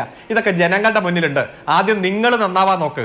ആ തൃശ്ശൂര് നഷ്ടപ്പെട്ട 86,965 വോട്ട് എങ്ങോട്ടാണ് പോയത് പോയത് എന്ന് കണ്ടെത്താൻ അന്വേഷണ കമ്മീഷൻ വച്ച റിപ്പോർട്ട് വരെ പൂത്തിയവരല്ലേ നിങ്ങൾ? അതുകൊണ്ട് നിങ്ങൾ നിങ്ങളുടെ പ്രശ്നം ആദ്യം പരിഹരിക്കുക. ഇത് കമ്മ്യൂണിസ്റ്റ് പാർട്ടിയെ തീർക്കാൻ വേണ്ടി, ഇല്ലായ്മ ചെയ്യാൻ വേണ്ടി വലിയ ഗൂഢാലോചന ഈ രാജ്യത്ത് നടക്കുന്നുണ്ട്. 1959 വിമോചന സമരത്തിന്റെ കാലത്ത് ഉണ്ടായ മുന്നണി പോലെ തന്നെ എല്ലാവരും കൂടി ചേർന്ന് 2021 നിയമസഭാ തെരഞ്ഞെടുപ്പിന് ഒരു 1.5 വർഷം മുമ്പേ തുടങ്ങി. പക്ഷെ ആ അഭ്യാസം അന്ന് ഏറ്റില്ല. ഇപ്പോ പഞ്ചായത്ത് തെരഞ്ഞെടുപ്പ് വരുന്നു, നിയമസഭാ തെരഞ്ഞെടുപ്പ് വരുന്നു. ഇന്ത്യയിലെ ഏക കമ്മ്യൂണിസ്റ്റ് ഗവൺമെന്റിനെ ദുർബലപ്പെടുത്തണം. ആ ദുർബലപ്പെടുത്തുന്നത് എന്തിനു വേണ്ടിയാണെന്ന് ചോദിച്ചാൽ രാജ്യത്താകെ സുസ്ഥിര വികസന സൂചികയിലും മാനവ വിഭവ സൂചികയും അടക്കം എല്ലാ സൂചികയിലും ഒന്നാമതെത്തുന്ന ആഗോളവൽക്കരണ നയങ്ങൾക്ക് ബദൽ സൃഷ്ടിക്കുന്ന ഈ ഗവൺമെന്റിനെ ഇല്ലാതാക്കണം. ആ ഗവൺമെന്റിന് നേതൃത്വം കൊടുക്കുന്ന ഇടതുപക്ഷത്തെ ദുർബലപ്പെടുത്തണം. CPM ഇല്ലാതാക്കണം. അതിന്റെ നേതാക്കന്മാരെ ഒറ്റതിരിഞ്ഞ് ആക്രമിക്കണം. ആ നേതാക്കന്മാരുടെ കുടുംബത്തെ ഭയപ്പെടുത്തി കീഴ്പ്പെടുത്തണം, ആക്രമിക്കണം. ആ അജണ്ടയുടെ ഭാഗമായി കുറച്ചു നാളായിട്ട് തുടങ്ങിയ പ്രക്രിയയാണ്. ഇന്നത്തെ ദിവസം തന്നെ തെരഞ്ഞെടുത്തല്ലോ, തെരഞ്ഞെടുപ്പ് ദിവസം. അതിൽ 10-30 സമയവും നിശ്ചയിക്കുന്നു. വരാൻ പോകുന്ന 20-ാം തീയതി നടക്കുന്ന തെരഞ്ഞെടുപ്പിലെ സ്ഥാനാർത്ഥിയെ കുറിച്ച് ഒരു വലിയ കോട്ടിങ്. ഇതെല്ലാം ഈ അജണ്ടയുടെ ഭാഗമാണ്. ആ അജണ്ടയുടെ ഭാഗമായി ആരൊക്കെ ഉണ്ട് എന്ന് അന്വേഷിച്ച് കണ്ടെത്തേണ്ടതാണ്. EP തന്നെ പരാതി DGPക്ക് കൊടുത്തിട്ടുണ്ട്. അന്വേഷിക്കട്ടെ, സത്യം പുറത്തു വരട്ടെ. ഇത്തരത്തിൽ ഇടതുപക്ഷത്തെ തകർക്കാൻ, CPM തകർക്കാനുള്ള ഏത് ശ്രമത്തെയും ഞങ്ങൾ ജനങ്ങളെ അണിനിരത്തി ചെറുക്കും. അത് തീർച്ച. ശരി, ശ്രീ നാരായണ നമ്പൂതിരി, EP ജയരാജൻ, അദ്ദേഹത്തിന്റെ രാഷ്ട്രീയ അഭിപ്രായങ്ങൾ എന്ത് തന്നെ ആവട്ടെ, അദ്ദേഹത്തോട് അഭിപ്രായ വ്യത്യാസമാകാം. പക്ഷെ ഒരു തെരഞ്ഞെടുപ്പ് ദിവസം അദ്ദേഹത്തെ അറിയിക്കാതെ ഇങ്ങനെ അദ്ദേഹത്തിൻ്റെതായി കുറേ കാര്യങ്ങൾ പുറത്തുവിടുക, സെലക്റ്റീവായി പുറത്തുവിടുക, അത് വലിയ കോലാഹലങ്ങൾ ഉണ്ടാക്കുക, ഒരു തെരഞ്ഞെടുപ്പ് ദിവസമാകെ അത് ചർച്ചയാവുക, ആ ദിവസത്തെ ചർച്ചകളെ അത് അപഹരിക്കുക, അത് ആ നേതാവിനുണ്ടാക്കുന്ന കോട്ടം വളരെ വലുതാണ്. EP ജയരാജനോട് അങ്ങനെ ചെയ്യാൻ പാടുണ്ടായിരുന്നോ? താങ്കൾക്ക് എന്ത് തോന്നുന്നു? ഇല്ല അഭിലാഷേ, ഈ തെരഞ്ഞെടുപ്പിൻ്റെ പ്രത്യേകത, ഈ തെരഞ്ഞെടുപ്പ് വ്യാജ ID കാർഡ്, വ്യാജ നോട്ട്, വ്യാജ പുസ്തകം, വ്യാജ പ്രസിദ്ധീകരണം, ഇതെല്ലാം വ്യാജന്മാരുടെ ഒരു കളികളായിട്ടാണ് ഈ തെരഞ്ഞെടുപ്പിനെ കാണുമ്പോൾ നോക്കി കാണുമ്പോൾ ജനത്തിന് തോന്നുന്നത്. നമുക്ക് ജയരാജൻ അങ്ങനെ ഒരു പുസ്തകം കൊടുത്തിട്ടില്ല. ഞാൻ എഴുതിക്കൊണ്ടേയിരിക്കുന്നു, അയാൾ കഥ എഴുതുകയാണ് എന്നുള്ള സിനിമ പോലെയാണ്. ജയരാജൻ എഴുതിക്കൊണ്ടേയിരിക്കുകയാണ്. പക്ഷെ ജയരാജൻ എഴുതിക്കൊണ്ടേയിരിക്കുന്ന ഈ പുസ്തകം എങ്ങനെ DC പ്രസിദ്ധീകരിക്കുന്നു എന്ന് പറയുന്നു? എങ്ങനെ ഈ പുസ്തകത്തിൻ്റെ കൈയെഴുത്തു ജയരാജൻ അദ്ദേഹത്തിൻ്റെ കൈപ്പടയിൽ എഴുതി DTP എടുക്കാൻ കൊടുത്ത ഈ പേപ്പറുകൾ എങ്ങനെ DC കയ്യിലെത്തി എന്നുള്ളൊരു ചോദ്യമുണ്ടല്ലോ. ഞാൻ ജയരാജൻ പറഞ്ഞത് വിശ്വസിക്കുകയാണ്, ഞാൻ കൊടുത്തിട്ടില്ല എന്നുള്ളത്. മാതൃഭൂമിക്കാർ ചോദിച്ചു, ശശിയുമായിട്ട് എനിക്ക് അടുത്ത ബന്ധമുണ്ട്, മാതൃഭൂമിയുടെ ചോദിച്ചു, ഞാൻ തീരുമാനിച്ചിട്ടില്ല. പക്ഷേ ഈ ജയരാജൻ തീരുമാനിക്കാത്ത കാര്യം എങ്ങനെ DC കയ്യിൽ ഈ കൈയെഴുത്ത് പ്രതിയോ അല്ലെങ്കിൽ DTP പ്രിൻ്റോ കിട്ടി? ഒരു ചോദ്യം അതാണല്ലോ. എങ്ങനെ DC അത് പ്രസിദ്ധീകരിച്ചു? DC ഇന്നും പുസ്തകം തന്നിട്ടില്ല, കരാർ തന്നിട്ടില്ല എന്ന് DC ഇതുവരെ പറഞ്ഞിട്ടില്ല. ഞാൻ മനസ്സിലാക്കുന്ന DC ഇന്ന് പുറത്തു വന്ന കടലാസുകൾ ആ വിവരങ്ങൾ ജയരാജൻ്റെ പുസ്തകത്തിലില്ല എന്നാണ്. അപ്പോഴും ജയരാജൻ പുസ്തകം പ്രിൻ്റ് ചെയ്യാൻ കൊടുത്തിട്ടില്ല എന്ന് പറഞ്ഞിട്ടില്ല. അപ്പോൾ ഇതിലൊരു ദുരൂഹതയുണ്ട്. ജിൻഡോ സൂചിപ്പിച്ചതുപോലെ ഹിന്ദു പത്രത്തിലെ വാർത്ത വരുമ്പോൾ വാർത്ത വിവാദം ഞാൻ അങ്ങനെ പറഞ്ഞിട്ടില്ല. അപ്പോൾ പിന്നെ ആരാണ് പറഞ്ഞത്? PR agency. എന്നാൽ പിന്നെ PR ഏജൻസിക്കെതിരെ കേസ് കൊടുക്കുമോ? ഞാൻ PR ഏജൻസിയെ വച്ചിട്ടില്ല. പിന്നെ അദ്ദേഹം മുഖ്യമന്ത്രി വയ്ക്കാത്ത PR ഏജൻസി മുഖ്യമന്ത്രിയുടെ പേരിൽ വാർത്ത കൊടുത്തിട്ട് ഇതുവരെ ഒരു കേസുമില്ലല്ലോ. ഹിന്ദു പത്രത്തിനെതിരെ കേസില്ലല്ലോ. ഹിന്ദു പത്രം മുഖ്യമന്ത്രിയുടെ വാർത്ത PR ഏജൻസി മുഖ്യമന്ത്രിയുടെ പേരിൽ കൊടുത്തതാണ് എന്നാണ് ഹിന്ദു പത്രം പറഞ്ഞത്. ആ ഒരു ഖേദപ്രകടനം കൊണ്ട് മുഖ്യമന്ത്രിയും CPM എന്താ പറയണ്ടേ, അതങ്ങോട്ട് വിശ്വസിച്ചു, ജനങ്ങൾ വിശ്വസിക്കുമെന്ന് ധരിക്കുകയാണോ? അപ്പോൾ ഇത് ഈ കാലങ്ങളായി CPMൻ്റെ ഒരു സമീപനമാണ്. ഈ കട്ടൻ ചായയും പരിപ്പോടയും എന്ന് പറഞ്ഞ് ജയരാജൻ പറഞ്ഞ അന്ന് തൊട്ട് തുടങ്ങുന്ന പല വിവാദങ്ങളുണ്ടല്ലോ. അതിലെല്ലാം ചോദ്യം എന്താണെന്ന് പറഞ്ഞാൽ, ഇതിപ്പോ എന്തായാലും ജയരാജൻ അദ്ദേഹത്തിന്റെ പുസ്തകം 4 ആള് അറിയെ പ്രകാശനം ചെയ്യണമെന്നായിരിക്കുമല്ലോ ആഗ്രഹിക്കുക. അദ്ദേഹം തന്നെ പറഞ്ഞു, P ജയരാജൻ ഒരു പുസ്തകം ഈ അടുത്ത് പ്രകാശനം ചെയ്തു, ഇസ്ലാമിക രാഷ്ട്രീയത്തെ സംബന്ധിക്കുന്ന പുസ്തകം. മുഖ്യമന്ത്രി പിണറായി വിജയനാണ് അതിന്റെ പ്രകാശന കർമ്മം നിർവഹിച്ചത്. വലിയ ചടങ്ങായിരുന്നു. അപ്പോൾ EP ജയരാജൻ ഒരു പുസ്തകം എഴുതുന്നു. EP ജയരാജന്റെ പുസ്തകവും അതുപോലെ പ്രകാശനം ചെയ്യപ്പെടണം എന്ന് അദ്ദേഹം ആഗ്രഹിക്കുമല്ലോ. എന്തായാലും EP ജയരാജൻ ഒരു പുസ്തകം എഴുതുകയാണ്. ആ പുസ്തകത്തിന് ഒരു പേരിടണമെന്ന്, സ്വന്തമായി ഒരു പേരിടണമെന്ന് അദ്ദേഹം ആഗ്രഹിക്കുമല്ലോ. അത്തരത്തിലുള്ള അവകാശങ്ങളൊക്കെ അദ്ദേഹത്തിൽ നിന്ന് തട്ടിയെടുത്ത ഒരു തെരഞ്ഞെടുപ്പിൽ EP ജയരാജനെ തന്നെ പ്രതിസന്ധിയിലാക്കുന്ന വിധത്തിൽ ഇതിന്റെ കാര്യങ്ങൾ പ്രചരിപ്പിക്കുക എന്ന് പറയുന്നതിനകത്തൊരു പ്രശ്നമില്ലേ? അതിലൊരു നൈതികതയുടെ പ്രശ്നമില്ലേ? അല്ല അഭിലാഷേ, ശരിയാണ് അഭിലാഷേ, ഞാൻ ജയരാജൻ പറഞ്ഞത് വിശ്വസിക്കണമെന്ന് ആഗ്രഹിക്കുന്ന ഒരാളാണ്. പക്ഷേ അപ്പോഴും ഈ പ്രശ്നങ്ങളുണ്ടല്ലോ. ഇതെങ്ങനെ DC ഇങ്ങനെ അപ്പോൾ എന്തുകൊണ്ട് DCയുടെ പേരിൽ ഇപ്പോൾ DGPക്ക് പരാതി കൊടുത്തു? ജയരാജൻ പണ്ടും പരാതി കൊടുത്തിട്ടുണ്ട്. ഈ പരാതികൾക്ക് ആ പരാതിയുടെ കടലാസിൻ്റെ വില പോലും ഇവിടെ കൽപ്പിക്കപ്പെട്ടിട്ടില്ലല്ലോ. അപ്പൊ സ്വാഭാവികമായി ലോയർ നോട്ടീസ് വായിച്ചിട്ടുണ്ട്, അഭിഭാഷകനെ കൊണ്ട് വക്കീൽ നോട്ടീസ് വായിച്ചിട്ടുണ്ട്. അന്തഛിദ്രം അല്ലെ ഇതൊക്കെ വക്കീൽ നോട്ടീസൊക്കെ സാറേ എത്ര അയച്ചിരിക്കുന്നു, ആർക്കൊക്കെ അയച്ചിരിക്കുന്നു, നടപടികളൊന്നും ഇല്ലല്ലോ. വക്കീൽ നോട്ടീസ് അയക്കാൻ എന്നെ നിങ്ങളെ പോലെ അരുണിനെ പോലെ ഒരു വക്കീലുണ്ടെങ്കിൽ ഏത് വക്കീലും ഒരു നോട്ടീസ് അയക്കും. അതിനപ്പുറത്തേക്ക് ആ വക്കീൽ നോട്ടീസിന് എന്താണ് സാർ പ്രസക്തി? ആ വക്കീൽ നോട്ടീസിനെ തുടർന്ന് നടപടികളിലേക്ക്, നിയമ നടപടികളിലേക്ക് നീങ്ങിയാലല്ലേ അതിനൊരു വിശ്വാസ്യത വരുള്ളൂ. നമ്മളൊക്കെ അയക്കുന്നല്ലേ അരുണെ, ഓരോ കക്ഷി വരുമ്പോൾ വക്കീൽ നോട്ടീസ് അയക്കും, പിന്നെ ആ കക്ഷി തിരിഞ്ഞു നോക്കാറില്ല. ഇതൊക്കെ നമ്മുടെ നാട്ടിൽ നടക്കുന്നതല്ലേ. അത് വക്കീൽ നോട്ടീസ് അയച്ചിട്ടുണ്ട് എന്ന് പറഞ്ഞ് വലിയ കാര്യത്തിൽ പറയുമ്പോൾ അതിനെന്താണ് ഒരു അർത്ഥം? നിയമ നടപടി. ഇപ്പോൾ DGPക്ക് DCക്ക് എതിരെ പരാതി കൊടുത്തു, മുഖ്യമന്ത്രി അന്വേഷണം ആവശ്യപ്പെടുന്നുണ്ടോ? അപ്പോൾ സ്വാഭാവികമായി ഇതിലൊരു ദുരൂഹതയുണ്ട്. ഇത് CPMലെ ഉൾപാർട്ടി ജനാധിപത്യത്തിൻ്റെ തകർച്ചയോ അല്ലെങ്കിൽ CPMന്റെ ഉള്ളിലുള്ള അന്തഛിദ്രമോ ആണ് ഇത്തരം വാർത്തകൾ വരാൻ കാരണം. അല്ലെങ്കിൽ ജയരാജൻ്റെതാണ് എന്ന് പറഞ്ഞൊരു പുസ്തകം പഴയ CPM ആണെങ്കിൽ ഇതാണോ അവസ്ഥ? DC ബുക്സിന്റെ ഓഫീസ് അടിച്ച് തകർക്കിയല്ലേ? എന്തേ CPMകാർ മിണ്ടാതിരിക്കുന്നു? അവർക്കും അറിയാം ജയരാജൻ്റെതായി പുറത്തു വന്ന വാർത്തകളിൽ ചില വാസ്തവങ്ങളുണ്ട്. ജയരാജൻ്റെതായി പുറത്തു വരുന്ന വാർത്തകൾ ആ CPMന്റെ അണികളുടെ ഉള്ളിലുള്ള ചിന്തകളാണ് എന്ന ഒരു വിശ്വാസം അവർക്കും ഉള്ളത് കൊണ്ടല്ലേ. അല്ലെങ്കിൽ ജയരാജനെ പോലെ ഉന്നതനായ ഒരു CPM നേതാവിൻ്റെ പേരിൽ ഇത്തരമൊരു കള്ളപ്പുസ്തകം ഇറങ്ങുമ്പോൾ, വ്യാജ പുസ്തകം ഇറങ്ങുമ്പോൾ CPM മിണ്ടാതിരിക്കുമെന്ന് വിചാരിക്കുന്നുണ്ടോ? ഇന്ന് കോട്ടയത്ത് DC ബുക്സിന്റെ ഓഫീസ് കാണില്ലല്ലോ പഴയ CPM ആണെങ്കിൽ. എന്തുകൊണ്ട് ഒരു ചെറു വിരല് പോലും, ഒരു പ്രതിഷേധ പ്രകടനം പോലും കോട്ടയത്ത് നടന്നില്ലല്ലോ? അത് പാർട്ടിക്കുള്ളിലെ അന്തഛിദ്രമാണ്. ഇത്തരം വാർത്തകളുടെ പുറകിലുള്ള സാഹചര്യം. ഇത്തരം പുസ്തകങ്ങൾ ജയരാജൻ ചില സത്യങ്ങൾ തുറന്നെഴുതുന്നു. ഞാൻ ഭയപ്പെടുകയാണ് അഭിലാഷേ. 56 വെട്ടിന്റെയും ഇൻഷാ അള്ളാ ഇന്നോവ കാറുമൊക്കെ ഇനിയും കണ്ണൂരിൽ കണ്ടാൽ സമയം അനധിവിദൂരമല്ല എന്നുള്ള കേരളത്തിലെ ജനങ്ങൾ. ഇടവേളയുടെ സമയമായതുകൊണ്ടാണ് ചർച്ചയിലേക്ക് വീണ്ടും. ശ്രീ അരുൺകുമാർ, താങ്കൾ നേരത്തെ എന്തോ പറയാൻ ശ്രമിക്കുന്നുണ്ടായിരുന്നു. ഇവിടെ അടിസ്ഥാനപരമായ പ്രശ്നം എന്താ? നേതാക്കൾ തന്നെ പാർട്ടിയെ ഇങ്ങനെ നിരന്തരമായി പ്രതിസന്ധിയിലാക്കിക്കൊണ്ടിരിക്കുകയാണ്. അത് കമ്മ്യൂണിസ്റ്റ് പാർട്ടി നമുക്കറിയാം വളരെ സുഘടിതമായ സംഘടനാ സംവിധാനമുള്ള ഒരു പാർട്ടിയാണ്. ആ നിലയ്ക്ക് കെട്ടിപ്പടുക്കപ്പെട്ട ഒരു പാർട്ടിയിൽ ഇതുപോലെയുള്ള അസ്വാരസ്യങ്ങൾ നേതാക്കൾ സ്വയം പുസ്തകം എഴുതിയോ അല്ലാതെയോ ഒക്കെ അവരവരുടെ അഭിപ്രായങ്ങൾ പറയുക, അതൊക്കെ അപൂർവമാണ്. അതൊക്കെ നൽകുന്ന സൂചന പാർട്ടി വല്ലാതെ അങ്ങ് അയഞ്ഞു പോകുന്നു, ഒരു പ്രതിസന്ധി നേരിടുന്നു എന്നുള്ളതാണ്. ഇപ്പൊ DC ചതിച്ചോ ഇല്ലയോ അത് വേറൊരു വിഷയമാണ്. അതിനപ്പുറത്ത് ഈ തുറന്ന പറച്ചിലുകൾ ഉണ്ടാവുന്നത് സവിശേഷമായ ഒരു സാഹചര്യത്തിലാണ്, ഒരു മൂർത്തമായ രാഷ്ട്രീയ സന്ദർഭത്തിലാണെന്ന് നമുക്ക് പറയേണ്ടി വരില്ലേ? അതിലേക്ക് വരാം. ഇപ്പൊ BJPയുടെ പ്രതിനിധി പറഞ്ഞ കാര്യം എന്താ? ഇന്ന് എന്തുകൊണ്ട് കോട്ടയത്തെ DC ഓഫീസ് അങ്ങനെ നിലനിൽക്കുന്നു? എന്തുകൊണ്ട് അത് പോയി തല്ലിപ്പൊളിച്ചില്ല? ഈ തെരഞ്ഞെടുപ്പ് കാലത്ത് രാവിലെ 10:30 ഇത്തരത്തിലൊരു പ്രകാശനം വച്ചാൽ കൃത്യമായി CPMന്റെ ഒരു പ്രതിഷേധം ഉണ്ടാകും, DC ഓഫീസിലേക്ക് മാർച്ച് വരും, അതിന്റെ ഒരു പ്രതിഷേധം ഉണ്ടാകും. ഇത് കേരളം മുഴുവൻ വാർത്തയാകും, രാജ്യം മുഴുവൻ വാർത്തയാകും. ഈ തെരഞ്ഞെടുപ്പ് സമയത്ത് നല്ല ഒരു ഉപകരണം കിട്ടും, ഒരായുധം കിട്ടും BJPക്ക്. അത് BJP ഉദ്ദേശിച്ചത് അദ്ദേഹത്തിന്റെ ഒരു സൗമനസ്യത്തിൽ അത് പുറത്തേക്ക് വന്നു, നല്ല മനസ്സുകൊണ്ട് പുറത്തേക്ക് വന്നു. ഇതൊക്കെ തന്നെയാണ് ഈ ഗൂഢാലോചനക്കാർ ഉദ്ദേശിച്ചത്. പലതും ഇവിടെ സംഭവിക്കും. അങ്ങനെ സംഭവിച്ചു കഴിഞ്ഞാൽ ഈ തെരഞ്ഞെടുപ്പിൽ തന്നെ ഗൗരവമായിട്ടുള്ള ചർച്ചയായിട്ട് മാറണം. അതിനാണല്ലോ ഈ തെരഞ്ഞെടുപ്പ് ദിവസം നിങ്ങൾ തെരഞ്ഞെടുത്തത്. ഈ കാര്യത്തിൽ കോൺഗ്രസും BJP ഒക്കെ നല്ല ഡീലാണ്. ഈ അടുത്ത കാലത്ത് വന്ന വാർത്തകളെല്ലാം നമ്മുടെ മുന്നിൽ ഉണ്ടല്ലോ. എന്തൊക്കെ വേണം? കമ്മ്യൂണിസ്റ്റ് പാർട്ടിയെ തകർക്കാൻ അത് തീവ്ര ഇടതുപക്ഷം, വലതുപക്ഷം, എല്ലാ മാധ്യമങ്ങളും ഒത്തുചേർന്ന്. ഒറ്റ മിനിറ്റ്, ഞാൻ പറഞ്ഞ് അവസാനിപ്പിക്കാം. മറുപടി പറയേണ്ടത് അതുകൊണ്ടാണ്, മറുപടി പറയേണ്ട ഒരു കാര്യമായതുകൊണ്ടാണ്.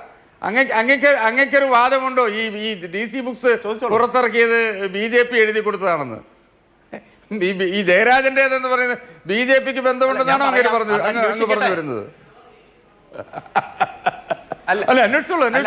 പറഞ്ഞത് പറയുമ്പോ എന്തിനു വേദന BJPയുടെ പുറത്തേക്ക് തകർക്കാത്തത് എന്ത് എന്നുള്ള അല്ല ഞാൻ പറയട്ടെ, DC ഓഫീസ് എന്തുകൊണ്ട് CPM തല്ലിത്തകർക്കാത്തത് എന്ത് എന്ന് ഇത്ര അത്ഭുതപ്പെടുന്ന താങ്കളുടെ ആ വാചകം കേട്ടാൽ ഈ ചർച്ച കേൾക്കുന്ന സാധാരണക്കാരായ മലയാളികൾക്ക്, ഉപ്പും ചോറൊക്കെ കഴിക്കുന്ന മലയാളികൾക്ക് കാര്യം മനസ്സിലാവും.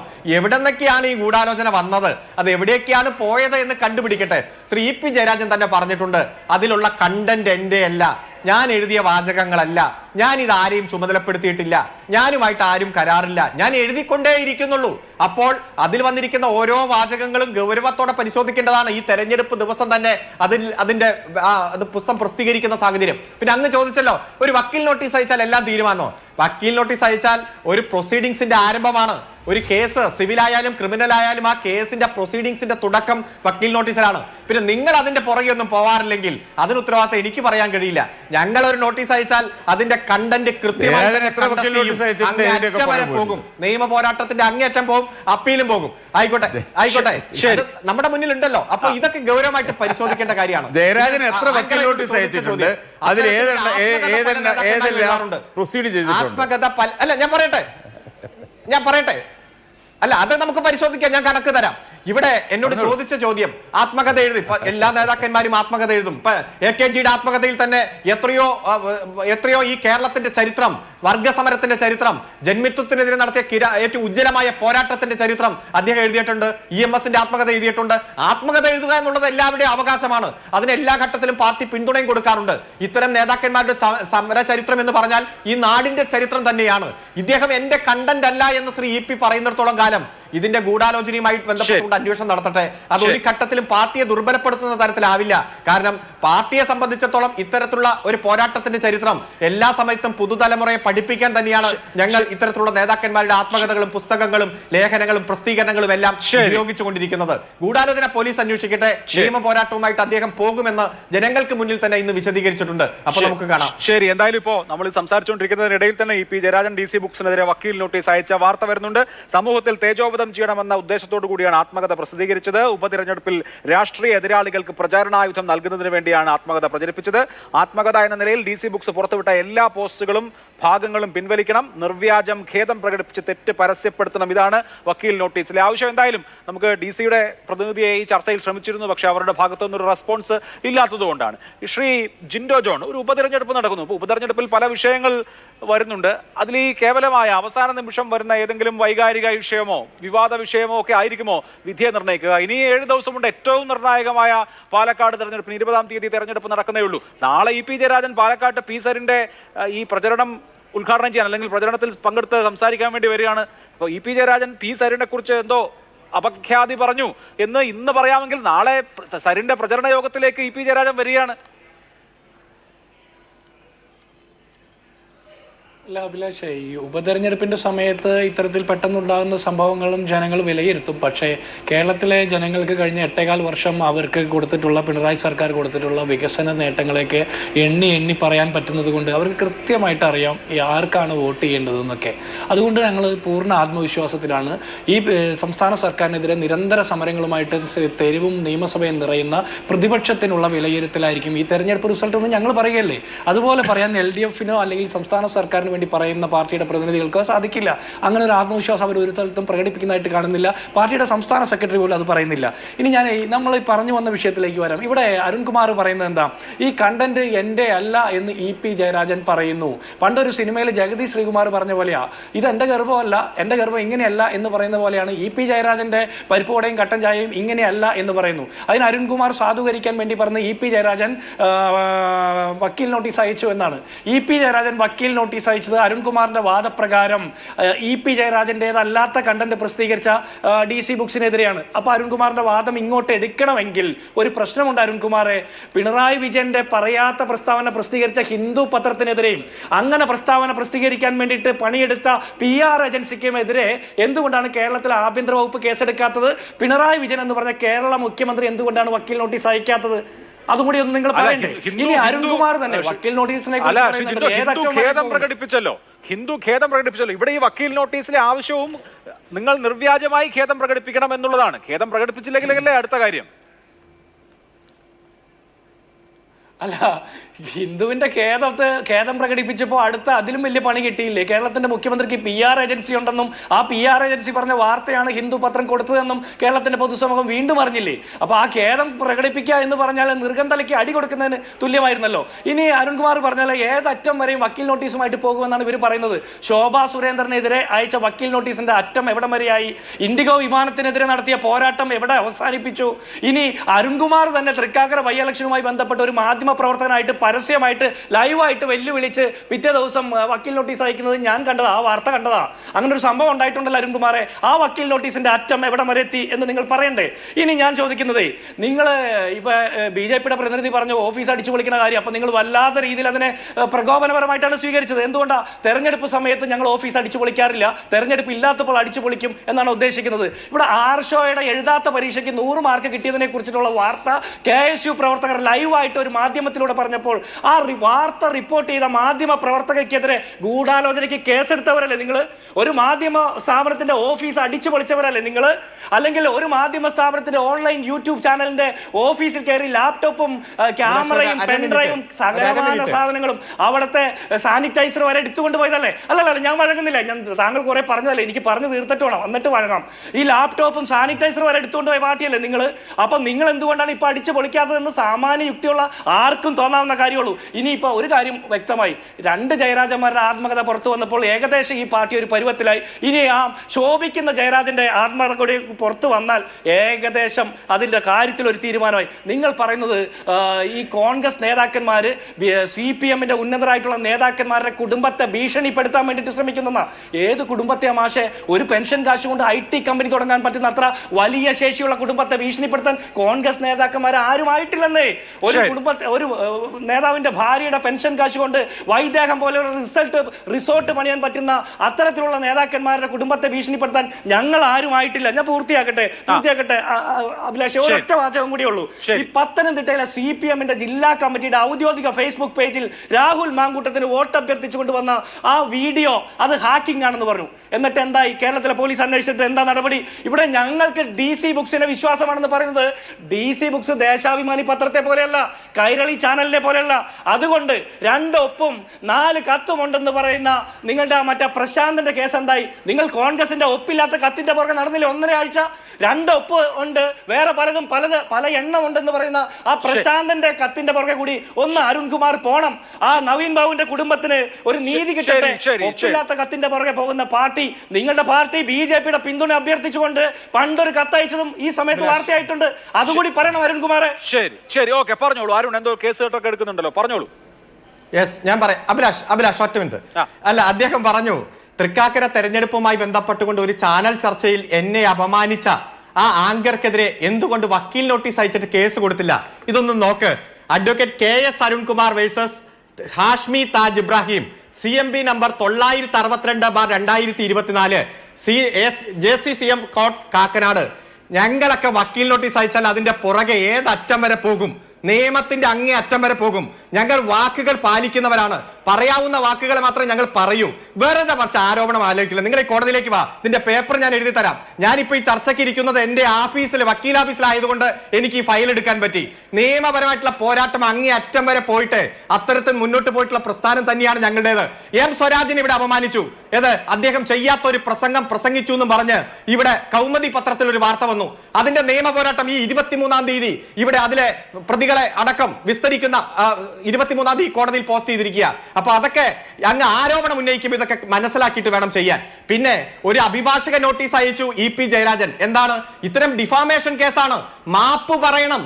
പൊതുമധ്യത്തിൽ മാപ്പ് പറഞ്ഞ് എനിക്കുണ്ടായിട്ടുള്ള അപകീർത്തിക്ക് പരിഹാരം കാണണമെന്നാണ് എല്ലാ നിയമത്തിന്റെയും തുടക്കം. ഒരു അപകീർത്തി കേസിന്റെ ആ നോട്ടീസ് അയച്ചപ്പോഴേക്കും എന്തുകൊണ്ട് മുഖ്യമന്ത്രി നോട്ടീസ് അയച്ചില്ല? അവിടെ നിരുപാധികം മാപ്പ് പറഞ്ഞു ഹിന്ദു. മാധ്യമധർമ്മത്തിന് യോജിച്ചതല്ല എന്ന് ബോധ്യപ്പെട്ട് ഞങ്ങൾ വാർത്ത പിൻവലിക്കുന്നു എന്ന് പറഞ്ഞു. അപ്പോൾ മുഖ്യമന്ത്രി പറഞ്ഞു ഹിന്ദു അടക്കമുള്ള ഒരു ദേശീയ ദിനപത്രം വാർത്ത പിൻവലിച്ച സ്ഥിതിക്ക് ആ പ്രൊസീഡിങ്സ് അവിടെ അവസാനിച്ചു. ഇതാണോ ഇവിടുത്തെ സാഹചര്യം? ഒരു കണ്ടന്റ് എന്റെ കണ്ടന്റ് അല്ല, ഞാൻ എഴുതിക്കൊണ്ടിരിക്കുന്നേ ഉള്ളൂ. ഞാൻ ഒരാളെയും ചുമതലപ്പെടുത്തിയിട്ടില്ല. അതുപോലെ തന്നെ എന്റെ ആത്മകഥ ഞാൻ അറിയാതെ പ്രസിദ്ധീകരിക്കുന്നത്. എന്നാൽ DC ബുക്സിന് നിങ്ങൾക്ക് ഇത്ര വിശ്വാസമാണെങ്കിൽ ഈ ചർച്ചയ്ക്ക് പോരുന്നതിന് മുമ്പ് ആ DC-യുമായി ബന്ധപ്പെട്ടുകൊണ്ട് എഗ്രിമെന്റിന്റെ ഒരു കോപ്പി കൊണ്ടുവന്നാ പോരെ? നിങ്ങൾ കൊണ്ടുവന്നില്ലല്ലോ. എന്താണ് കൊണ്ടുവരാത്തത്?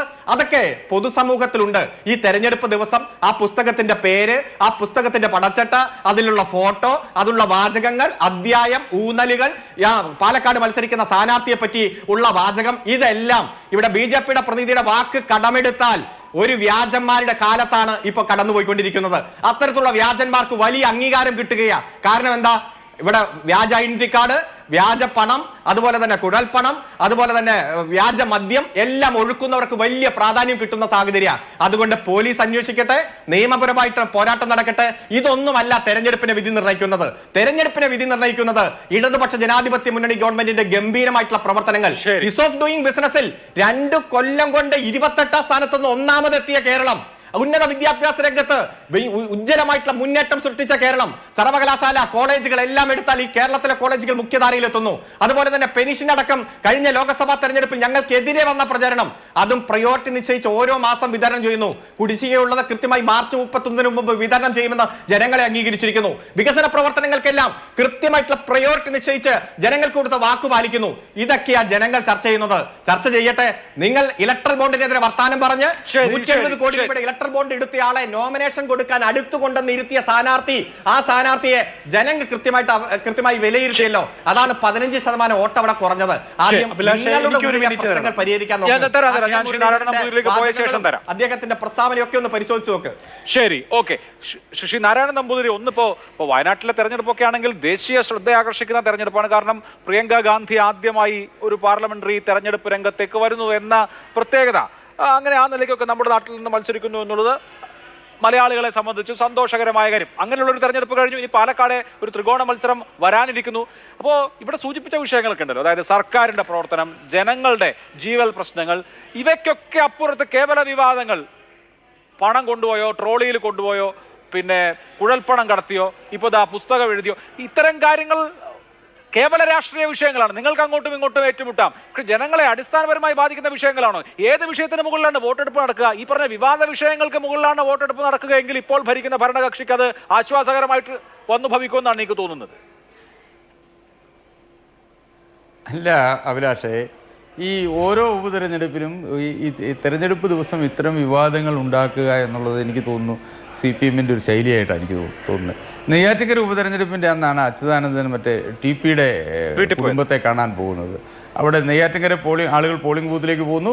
TP ചന്ദ്രശേഖരൻ്റെ വിധവയെ കാണാൻ കേരളത്തിൻ്റെ അന്നത്തെ മുഖ്യമന്ത്രി പോകുന്നു, അച്യുതാനന്ദൻ പോകുന്നു. അപ്പോൾ ഈ ഓരോ ഉപതെരഞ്ഞെടുപ്പിലും ആ തെരഞ്ഞെടുപ്പിൽ ചർച്ച ചെയ്യപ്പെടേണ്ട വിഷയങ്ങൾ ചർച്ചയാക്കാതിരിക്കാനുള്ള ഒരു ബോധപൂർവമായ ശ്രമമായിട്ടാണ് എനിക്ക് തോന്നുന്നത്. ഇപ്പോൾ അരുൺ സൂചിപ്പിച്ചപ്പോൾ മുഖ്യമന്ത്രിയോട് ഹിന്ദു പത്രം നിരുപാധികം മാപ്പ് പറഞ്ഞെന്നൊക്കെ അങ്ങോട്ട് കയറ്റി വിടുകയാണ്. ഹിന്ദു പത്രം എന്താ പറഞ്ഞത്? മുഖ്യമന്ത്രി പറഞ്ഞിട്ടില്ല എന്നുള്ള വാക്ക് ശരിയാണ്. പക്ഷേ മുഖ്യമന്ത്രിയുടെ പേരിൽ മുഖ്യമന്ത്രിയുടെ PR ഏജൻസിയാണ് ഞങ്ങൾക്ക് ആ വാർത്ത തന്നത്, അത് പ്രസിദ്ധീകരിക്കണമെന്ന് ആവശ്യപ്പെട്ടതെന്നാണ്. അങ്ങനെ ഹിന്ദു പത്രം പറയുമ്പോൾ എന്തുകൊണ്ട് PR ഏജൻസിയുടെ പേരിൽ നടപടിയില്ല? മുഖ്യമന്ത്രി പറയുന്നത് എനിക്ക് PR ഏജൻസി ഇല്ല. മുഖ്യമന്ത്രിക്ക് ഇല്ലാത്ത PR ഏജൻസി, അപ്പോൾ PR ഏജൻസി വ്യാജനാണോ? അങ്ങനെയാണെങ്കിൽ മുഖ്യമന്ത്രിയുടെ ഒപ്പമുണ്ടായിരുന്ന PR ഏജൻസിയുടെ ഉദ്യോഗസ്ഥന്മാർക്കെതിരെ കേസെടുക്കണ്ടേ? ഈ കേരളത്തിൻ്റെ മുഖ്യമന്ത്രിയെ ജനങ്ങളുടെ മുമ്പിൽ അവഹേളിതനാക്കാൻ പാകത്തിന് മുഖ്യമന്ത്രി പറയാത്ത ഒരു വാക്ക് മുഖ്യമന്ത്രിയുടെ ഇൻ്റർവ്യൂവിൽ വരുമ്പോൾ എന്തുകൊണ്ടാണ് മുഖ്യമന്ത്രി അത് ഹിന്ദു പത്രം മാപ്പ് പറഞ്ഞു? ഹിന്ദു പത്രം ഞങ്ങളോടൊത്തു നിൽക്കുന്നതാണ്. ഹിന്ദു പത്രം എന്താ മാപ്പ് പറഞ്ഞത്? മുഖ്യമന്ത്രി പറഞ്ഞിട്ടില്ല എന്നുള്ളത് ശരിയാണ്. പക്ഷെ മുഖ്യമന്ത്രി പോയതിന് ശേഷം മുഖ്യമന്ത്രിയുടെ PR ഏജൻസി ഇതുകൂടി കൊടുക്കണം എന്ന് പറഞ്ഞ് ഈ സ്വർണ്ണക്കള്ളക്കടത്തിനെ കുറിച്ചുള്ള കരിപ്പൂർ വിമാനത്താവളത്തിലൂടെ സ്വർണം കടത്തുന്നതിനെ കുറിച്ചുള്ള ഈ ഭാഗം കൂടി എഴുതി ചേർത്തു. അങ്ങനെയാണ് PR ഏജൻസിയുടെ പേരിൽ നടപടി വേണ്ടേ? ഇല്ലാത്ത PR ഏജൻസിയുടെ പേരിൽ ഒരു വല്ലാത്ത വാർത്ത വരുമ്പോൾ എന്തുകൊണ്ട് മൗനം പാലിക്കുന്നു? അതേ കാര്യം തന്നെയാണ്. ഇപ്പോൾ അരുൺകുമാർ കേസ് കൊടുത്തോ ഇല്ലയോ എന്നുള്ളതല്ല. EP ജയരാജൻ ഇതിനു മുമ്പും പലർക്കും വക്കീൽ നോട്ടീസ് അയച്ചിട്ടുണ്ട്. ആ വക്കീൽ നോട്ടീസിനൊന്നും അതിന് ശേഷമുള്ള റിസൾട്ടൊന്നും ഉണ്ടായി കാണുന്നില്ലല്ലോ. കേസ് കൊടുത്തിട്ടുണ്ടോ? മുന്നോട്ട് പോയിട്ടുണ്ടോ? ഇപ്പോൾ EP ജയരാജൻ എന്താ പറയണ്ടേ, ഓരോ സമയത്ത് പറയുന്ന കാര്യങ്ങൾ EP സ്വയം ഒരു വിവാദമായി മാറുകയാണ്. അപ്പോൾ അതെല്ലാം ചർച്ച ചെയ്യപ്പെടണം. അതിനോടൊപ്പം തന്നെ വികസനം ചർച്ച ചെയ്യണം. വികസനം ചർച്ച ചെയ്യുമ്പോൾ പാലക്കാടിൻ്റെ 3 പഞ്ചായത്തുകളിലെ റോഡുകൾ ചർച്ച ചെയ്യണം. പാലക്കാടിൻ്റെ മെഡിക്കൽ കോളേജിൻ്റെ അവസ്ഥ ചർച്ച ചെയ്യണം. പെൻഷനെ കുറിച്ച് പറഞ്ഞു. അരുൺകുമാറെ, DA കുടിശ്ശിക കൊടുത്തിട്ട് എത്ര നാളായി? DA നിങ്ങൾ മരവിപ്പിക്കുകയല്ലേ ചെയ്തത്? എത്ര നാളായി സംസ്ഥാന സർക്കാർ പെൻഷൻകാർ 5 പൈസ നഷ്ടപരിഹാരം കൊടുത്തിട്ട് പറ. ശരി, അപ്പോൾ ഇത്തരം അരുണേ, അരുണെ അതാണ് ഒരു ശവശരീരം വിഷയങ്ങളൊക്കെ സ്വാഭാവികമായും വരും സംസ്കരിക്കാൻ 75,000 രൂപ ചെലവ് വരും എന്നുള്ള അല്ല ഞാൻ പറയട്ടെ, ശവശരീരം സംസ്കരിക്കാൻ 75,000 രൂപ ചെലവ് വരുമെന്നുള്ള പ്രിസംപ്ഷനൊക്കെ വെച്ചുള്ള കണക്ക് കൊടുത്താലുണ്ടല്ലോ ഒന്ന് അല്ലല്ല ഞാനൊന്ന് പറയട്ടെ അരുണെ കേരള സർക്കാരിന്റെ ദുരിതാശ്വാസ നിധിയിലേക്ക് കേന്ദ്രം നൽകിയ 756 കോടി രൂപ ആദ്യം ചെലവഴിക്ക്, യഥാർത്ഥ കണക്ക് കൊടുക്ക്. അവിടെ പൊതുജനങ്ങൾ ബഹുജനങ്ങൾ സൗജന്യമായി നടത്തിയ ശവസംസ്കാരത്തിന് ഓരോ ബോഡിക്കും 75,000 രൂപയുടെ കണക്ക് പറഞ്ഞ ആ കാശ് തട്ടിച്ചെടുക്കാൻ കേരള സർക്കാർ നോക്കുമ്പോൾ സ്വാഭാവികമാണ് അത് യഥാർത്ഥ കണക്ക് കൊടുക്ക്. യഥാർത്ഥ കണക്ക് കൊടുത്തിട്ട് ആ കണക്ക് കൊടുത്തിട്ട് കേന്ദ്രം തന്നില്ലെങ്കിൽ പറ. ഇത് 2,000 കോടി രൂപയുടെ നഷ്ടപരിഹാരമുണ്ട് എന്ന് പറഞ്ഞു. എന്താണ് ഈ 2,000 കോടി രൂപ? അപ്പൊ അങ്ങനെ നിങ്ങൾ പറഞ്ഞാൽ ഏത് കേന്ദ്രം തരും?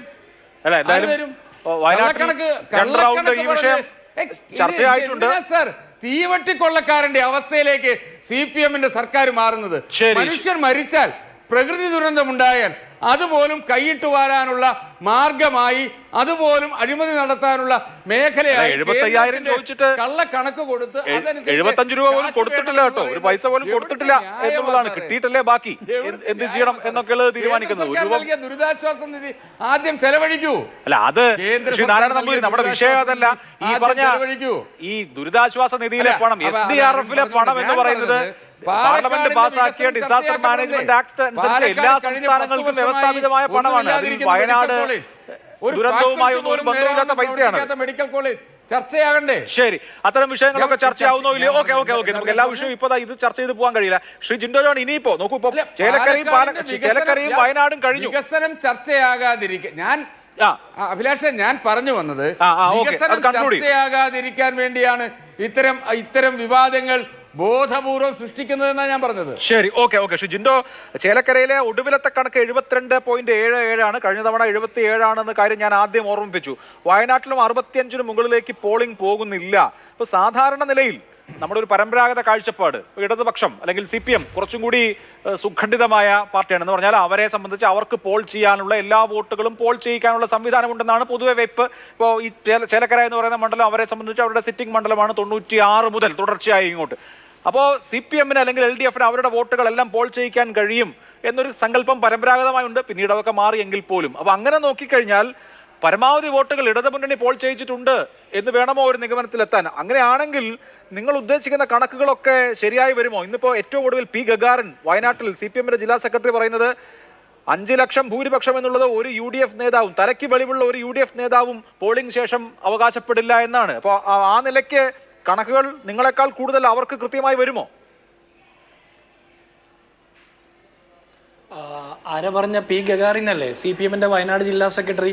ആ സിദ്ധാർത്ഥൻ എന്ന് പറഞ്ഞ ചെറുപ്പക്കാരനെ SFI-ക്കാർ 3 ദിവസം വെള്ളവും ഭക്ഷണവും കൊടുക്കാതെ മുറിയിൽ പൂട്ടിയിട്ട് തല്ലിക്കൊന്ന് കെട്ടിത്തൂക്കിയതിനെ ന്യായീകരിച്ച് പ്രസംഗിച്ച CPM-ന്റെ നേതാവ് പറയുന്നത് വിശ്വാസത്തിലെടുക്കാൻ ഞങ്ങൾ തയ്യാറല്ല.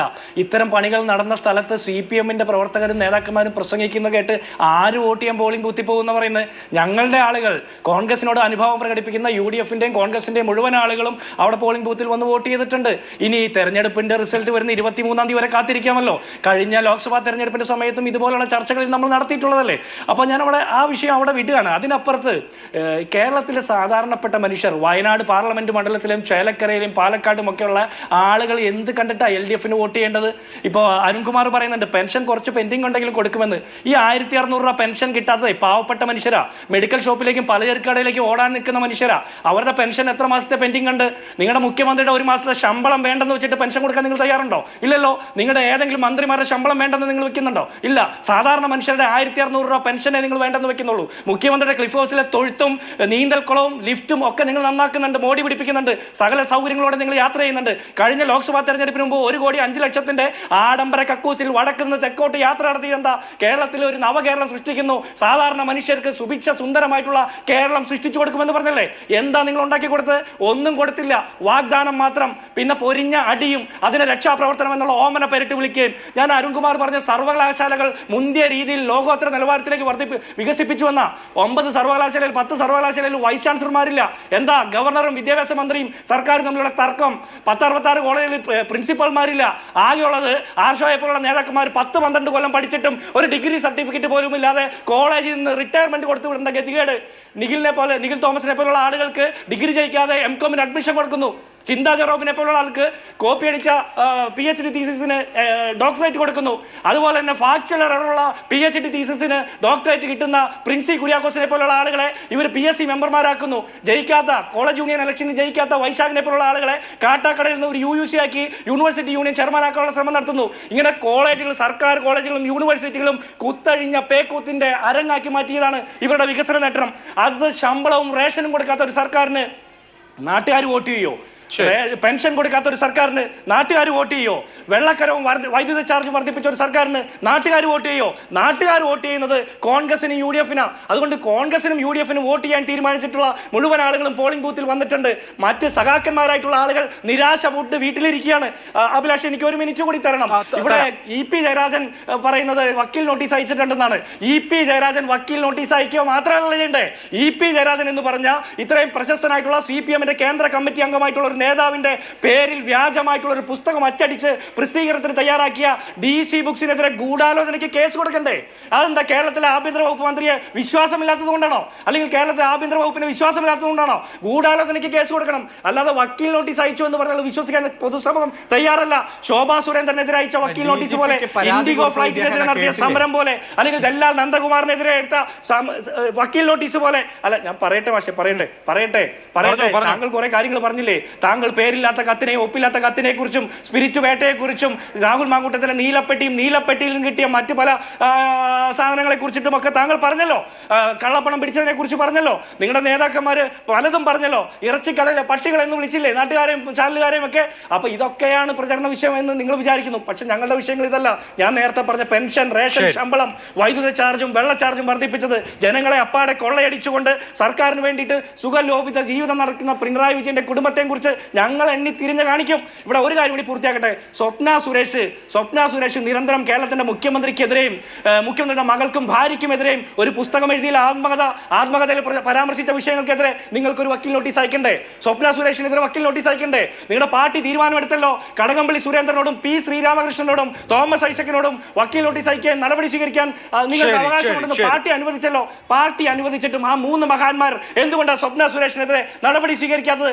MV ഗോവിന്ദനുള്ള നാനവും മാനവും നിങ്ങളുടെ ഈ നേതാക്കന്മാർക്കും പിണറായി വിജയനും ഇല്ല എന്നാണോ അരുൺകുമാറിന്റെ വാദത്തിൽ നിന്ന് ഞാൻ മനസ്സിലാക്കേണ്ടത്? ശരി, അരുൺകുമാർ മറുപടി പറയും. പക്ഷേ എനിക്ക് ഒരു ഇടവേള അത്യാവശ്യമാണ്. ചർച്ച അവസാന ഘട്ടത്തിലാണ്. അരുൺകുമാർ ഇവിടെ ഉന്നയിക്കപ്പെട്ട വാദങ്ങൾക്ക് താങ്കൾക്ക് മറുപടി പറയാം. ഒപ്പം ഇപ്പോൾ പെൻഷൻ അടക്കമുള്ള വിഷയങ്ങൾ, ഇപ്പോൾ വയനാട് പോലെയുള്ള മേഖല, ചേലക്കര പോലെയുള്ള മേഖല, ഒരുപാട് ഗുണഭോക്താക്കൾ, ലൈഫ് പോലെയുള്ള സർക്കാർ പദ്ധതികളുടെ ഗുണഭോക്താക്കളുള്ള, അതായത് ഞാൻ പലപ്പോഴും അവിടെ പോയപ്പോഴൊക്കെ കണ്ടു ഞങ്ങളുടെ ബാക്കി പണം എവിടെയെന്ന് ചോദിക്കുന്ന, ലിസ്റ്റിൽ വന്നിട്ട് പണം എവിടെയെന്ന് ചോദിക്കുന്ന ആളുകൾ. ക്ഷേമ പെൻഷൻ മാത്രമല്ല, ക്ഷേമനിധി പെൻഷനും ഞങ്ങളുടെ അംശാദായം കൊടുത്തിട്ട് ക്ഷേമനിധി പെൻഷൻ എവിടെ, എത്ര നാളായി തന്നിട്ടെന്ന് ചോദിക്കുന്ന ആളുകൾ ഇവിടങ്ങളിലൊക്കെ പോകുമ്പോൾ കാണുന്നുണ്ട്. അപ്പം ബാക്കി വിവാദങ്ങൾ എന്തായാലും ഇതൊക്കെ എത്ര രാഷ്ട്രീയമായ ശക്തിയുള്ള ഇടത്തും പ്രശ്നങ്ങളാണ് കേട്ടോ. അല്ല, ഇതിപ്പോ ആ BJP-യുടെ പ്രതിനിധി എത്ര കൃത്യമായിട്ട് ജനങ്ങളെ തെറ്റിദ്ധരിപ്പിക്കുകയാണ്. ഞാൻ നന്നായി ബഹുമാനിക്കുന്ന ആളാണ് അദ്ദേഹം, ഒരു അഭിഭാഷകനാണ്. അദ്ദേഹം പറയും എക്സ്പെൻഡിച്ചറും എസ്റ്റിമേറ്റും തമ്മിലുള്ള വ്യത്യാസം അദ്ദേഹത്തിന് അറിയില്ലേ? എക്സ്പെൻഡിച്ചറും എസ്റ്റിമേറ്റും ഹൈക്കോടതി തന്നെ പറഞ്ഞില്ലേ, നമ്മൾ കൊടുത്ത എസ്റ്റിമേറ്റ് കൃത്യമാണെന്ന് പറയുന്ന സാഹചര്യം ഉണ്ടായില്ലേ? ഇവിടെ കേരളത്തിൽ ഉരുൾപൊട്ടലുണ്ടായി, ഒരാഴ്ച കഴിഞ്ഞപ്പോൾ ത്രിപുരയിൽ വെള്ളപ്പൊക്കം ഉണ്ടായി, 11 പേർ മരിച്ചു. അന്ന് 40 കോടി രൂപ ഒറ്റ രാത്രി കൊണ്ട് കൊടുത്തു കേന്ദ്ര ഗവൺമെന്റ്. ആന്ധ്രയിലും തെലങ്കാനയിലും വെള്ളപ്പൊക്കം ഉണ്ടായി, 31 പേർ മരിച്ചു. 3448 കോടി രൂപയാണ് കേന്ദ്രം കൊടുത്തത്. അതുപോലെ ബീഹാറിലും സിക്കിമിലും നാഗാലാൻഡിലും 750 കോടി രൂപ, 1000 കോടി രൂപ, 1200 കോടി രൂപ. വെള്ളപ്പൊക്കം ഉണ്ടായി 19 പേർ മരിച്ചപ്പോഴേക്കും മിസ്റ്റർ 500 പേരാണ് ഈ കേരളത്തിൽ മരിച്ചത്. 120ഓളം പേരുടെ മൃതശരീരം പോലും കിട്ടിയിട്ടില്ല. ഇന്ത്യ കണ്ടിട്ടുള്ളതിൽ വെച്ച് ഏറ്റവും വലിയ 3ാമത്തെ ഉരുൾപൊട്ടലാണ് ചൂരൽമലയിലും മുണ്ടക്കയിലും ഉണ്ടായത്. നയാ പൈസ തന്നോ നിങ്ങൾ? നയാ പൈസ തന്നോ? പ്രധാനമന്ത്രി ആ 10ാം ദിവസം അങ്ങ് വന്ന് കുട്ടിയെ കെട്ടിപ്പിടിച്ച് ഉമ്മ കൊടുത്ത് റീൽ എടുത്തിട്ട് ഇന്ന് 93 ദിവസമായി. ഓഗസ്റ്റ് 10-നാണ് പ്രധാനമന്ത്രി വന്നത്. സെപ്റ്റംബർ 10, ഒക്ടോബർ 10, നവംബർ 10, ഇന്ന് നവംബർ 13. 93 ദിവസം കഴിഞ്ഞിട്ടും ഈ കേരളത്തിന് നയാ പൈസ തരാത്ത ആ BJP സർക്കാരിന്റെ പ്രതീതി വന്നിരുന്നിട്ട് അങ്ങ് ന്യായീകരിക്കുക കേരളത്തിൽ അങ്ങനെയല്ലേ ഇങ്ങനെയല്ലേ എന്ന്. വോട്ടർമാരുടെ മുന്നിൽ പോയി വോട്ട് അഭ്യർത്ഥിക്കാൻ എങ്ങനെ BJPയുടെ സ്ഥാനാർത്ഥിക്ക് കഴിയും? നിങ്ങൾ പറയണ്ടേ? രണ്ടാമത് കോൺഗ്രസിന്റെ പ്രതിനിധി അങ്ങ് പഴയ റീലിംഗ് എടുത്ത് പഴയ CD എടുത്ത് വന്നേക്കുക. ഇവിടെ എന്തൊക്കെയാ പറയുന്നത്? തൊഴുത്ത് മുഖ്യമന്ത്രിയുടെ വീട്ടിലെ തൊഴുത്ത്, ആഡംബര വണ്ടി, ഇതൊക്കെ എത്ര മാസം മുമ്പ് നിങ്ങൾ പറഞ്ഞുകൊണ്ടിരിക്കുന്നതാ. ഈ മുഖ്യമന്ത്രിയുടെ അതേ ശമ്പളമാണല്ലോ പ്രതിപക്ഷ നേതാവിന്. എന്തേ പ്രതിപക്ഷ നേതാവിന് ഒരു മാസത്തെ ശമ്പളം 100 രൂപ കുറച്ചു മതി എന്ന് പറയാത്ത? ആ മുഖ്യമന്ത്രിയുടെ അതേ ഓഫീസിലെ സ്റ്റാഫിന്റെ എണ്ണം തന്നെയല്ലേ പ്രതിപക്ഷ നേതാവിന്റെ ഓഫീസിലെ സ്റ്റാഫ്? എന്തേ 2 പേരെ കുറയ്ക്കാൻ നിങ്ങൾ ശ്രമിക്കാത്തത്? ഇവിടെ പെൻഷൻ കൃത്യമായി വീടുകളിൽ എത്തിക്കുന്നുണ്ട്. 3 മാസത്തെ കുടിശ്ശിക വന്നതേ കേന്ദ്ര ഗവൺമെന്റ് ആ പെൻഷൻ കമ്പനികൾക്കെതിരെ ഉപരോധം ഏർപ്പെടുത്തിയതിന്റെ ഭാഗമാണ്. നിങ്ങൾ പെൻഷൻ കൊടുക്കുമ്പോൾ 600 പേർക്ക് 600 രൂപ വീതം 32 ലക്ഷം പേർക്ക്, അത് 205 കോടി രൂപ മതി ഒരു മാസം. ഞങ്ങൾ 62 ലക്ഷം പേർക്ക് 1600 രൂപ വീതം, അതായത് 992 കോടി രൂപയാണ് ഒരു മാസം പെൻഷനായിട്ട് കൊടുക്കുന്നത്. അത് കൃത്യമായി ജനങ്ങൾക്ക് എത്തിച്ചു കൊടുക്കുന്നുണ്ട്. പിന്നെ സർവകലാശാല, ഇന്ത്യയിലെ ഏറ്റവും മികച്ച 15 സർവകലാശാല എടുത്തു. അതിൽ 4 എണ്ണം ഈ കൊച്ചു കേരളത്തിൽ നിന്നാ. Kerala, MG, Calicut, Kochi university. ഈ ഇന്ത്യയിലെ ആദ്യത്തെ 100 കോളേജുകളുടെ ലിസ്റ്റ് വന്നു. ഭൂരിഭാഗം കോളേജുകളും ഈ കൊച്ചു കേരളത്തിൽ നിന്നാ. ഇന്ത്യയിലെ ഏറ്റവും മികച്ച ഗവൺമെന്റ് കോളേജുകളുടെ ലിസ്റ്റ് വന്നു. രണ്ടാമത്തെ മികച്ച ഗവൺമെന്റ് കോളേജ് എറണാകുളം മഹാരാജാസ. ഉന്നത വിദ്യാഭ്യാസ രംഗത്തെല്ലാം അതിന്റെ ഹബ്ബായി കേരളം കുതിച്ചു മുന്നേറുകയാ. നിങ്ങൾ ഇതൊന്നും കാണില്ല. നിങ്ങൾ വിവാദങ്ങളുടെ പുറകെ, വ്യാജന്മാരുടെ പുറകെ, വ്യാജ ഐഡന്റിറ്റി കാർഡിന്റെ പുറകെ, കള്ളപ്പണത്തിന്റെ പുറകെ നിങ്ങൾ പോയിക്കോ. ഇതിനൊക്കെ ഗവൺമെന്റ് കൃത്യമായിട്ടുള്ള മറുപടി തരും. ജനങ്ങൾ കൃത്യമായിട്ടുള്ള മറുപടി വരും. നിങ്ങൾ വിവാദങ്ങളുടെ തോന്നന്മാരായി പോയിക്കോ. കൃത്യമായിട്ടുള്ള ബോധ്യമുണ്ട്. വിഡൽസ് നടത്താൻ ഈ അരുണെ ഇങ്ങനെയൊക്കെ വിഡൽസ് നടത്താൻ അല്ല, ഇതൊന്നും നിങ്ങൾ പത്രങ്ങളായി അല്ല, നിങ്ങൾ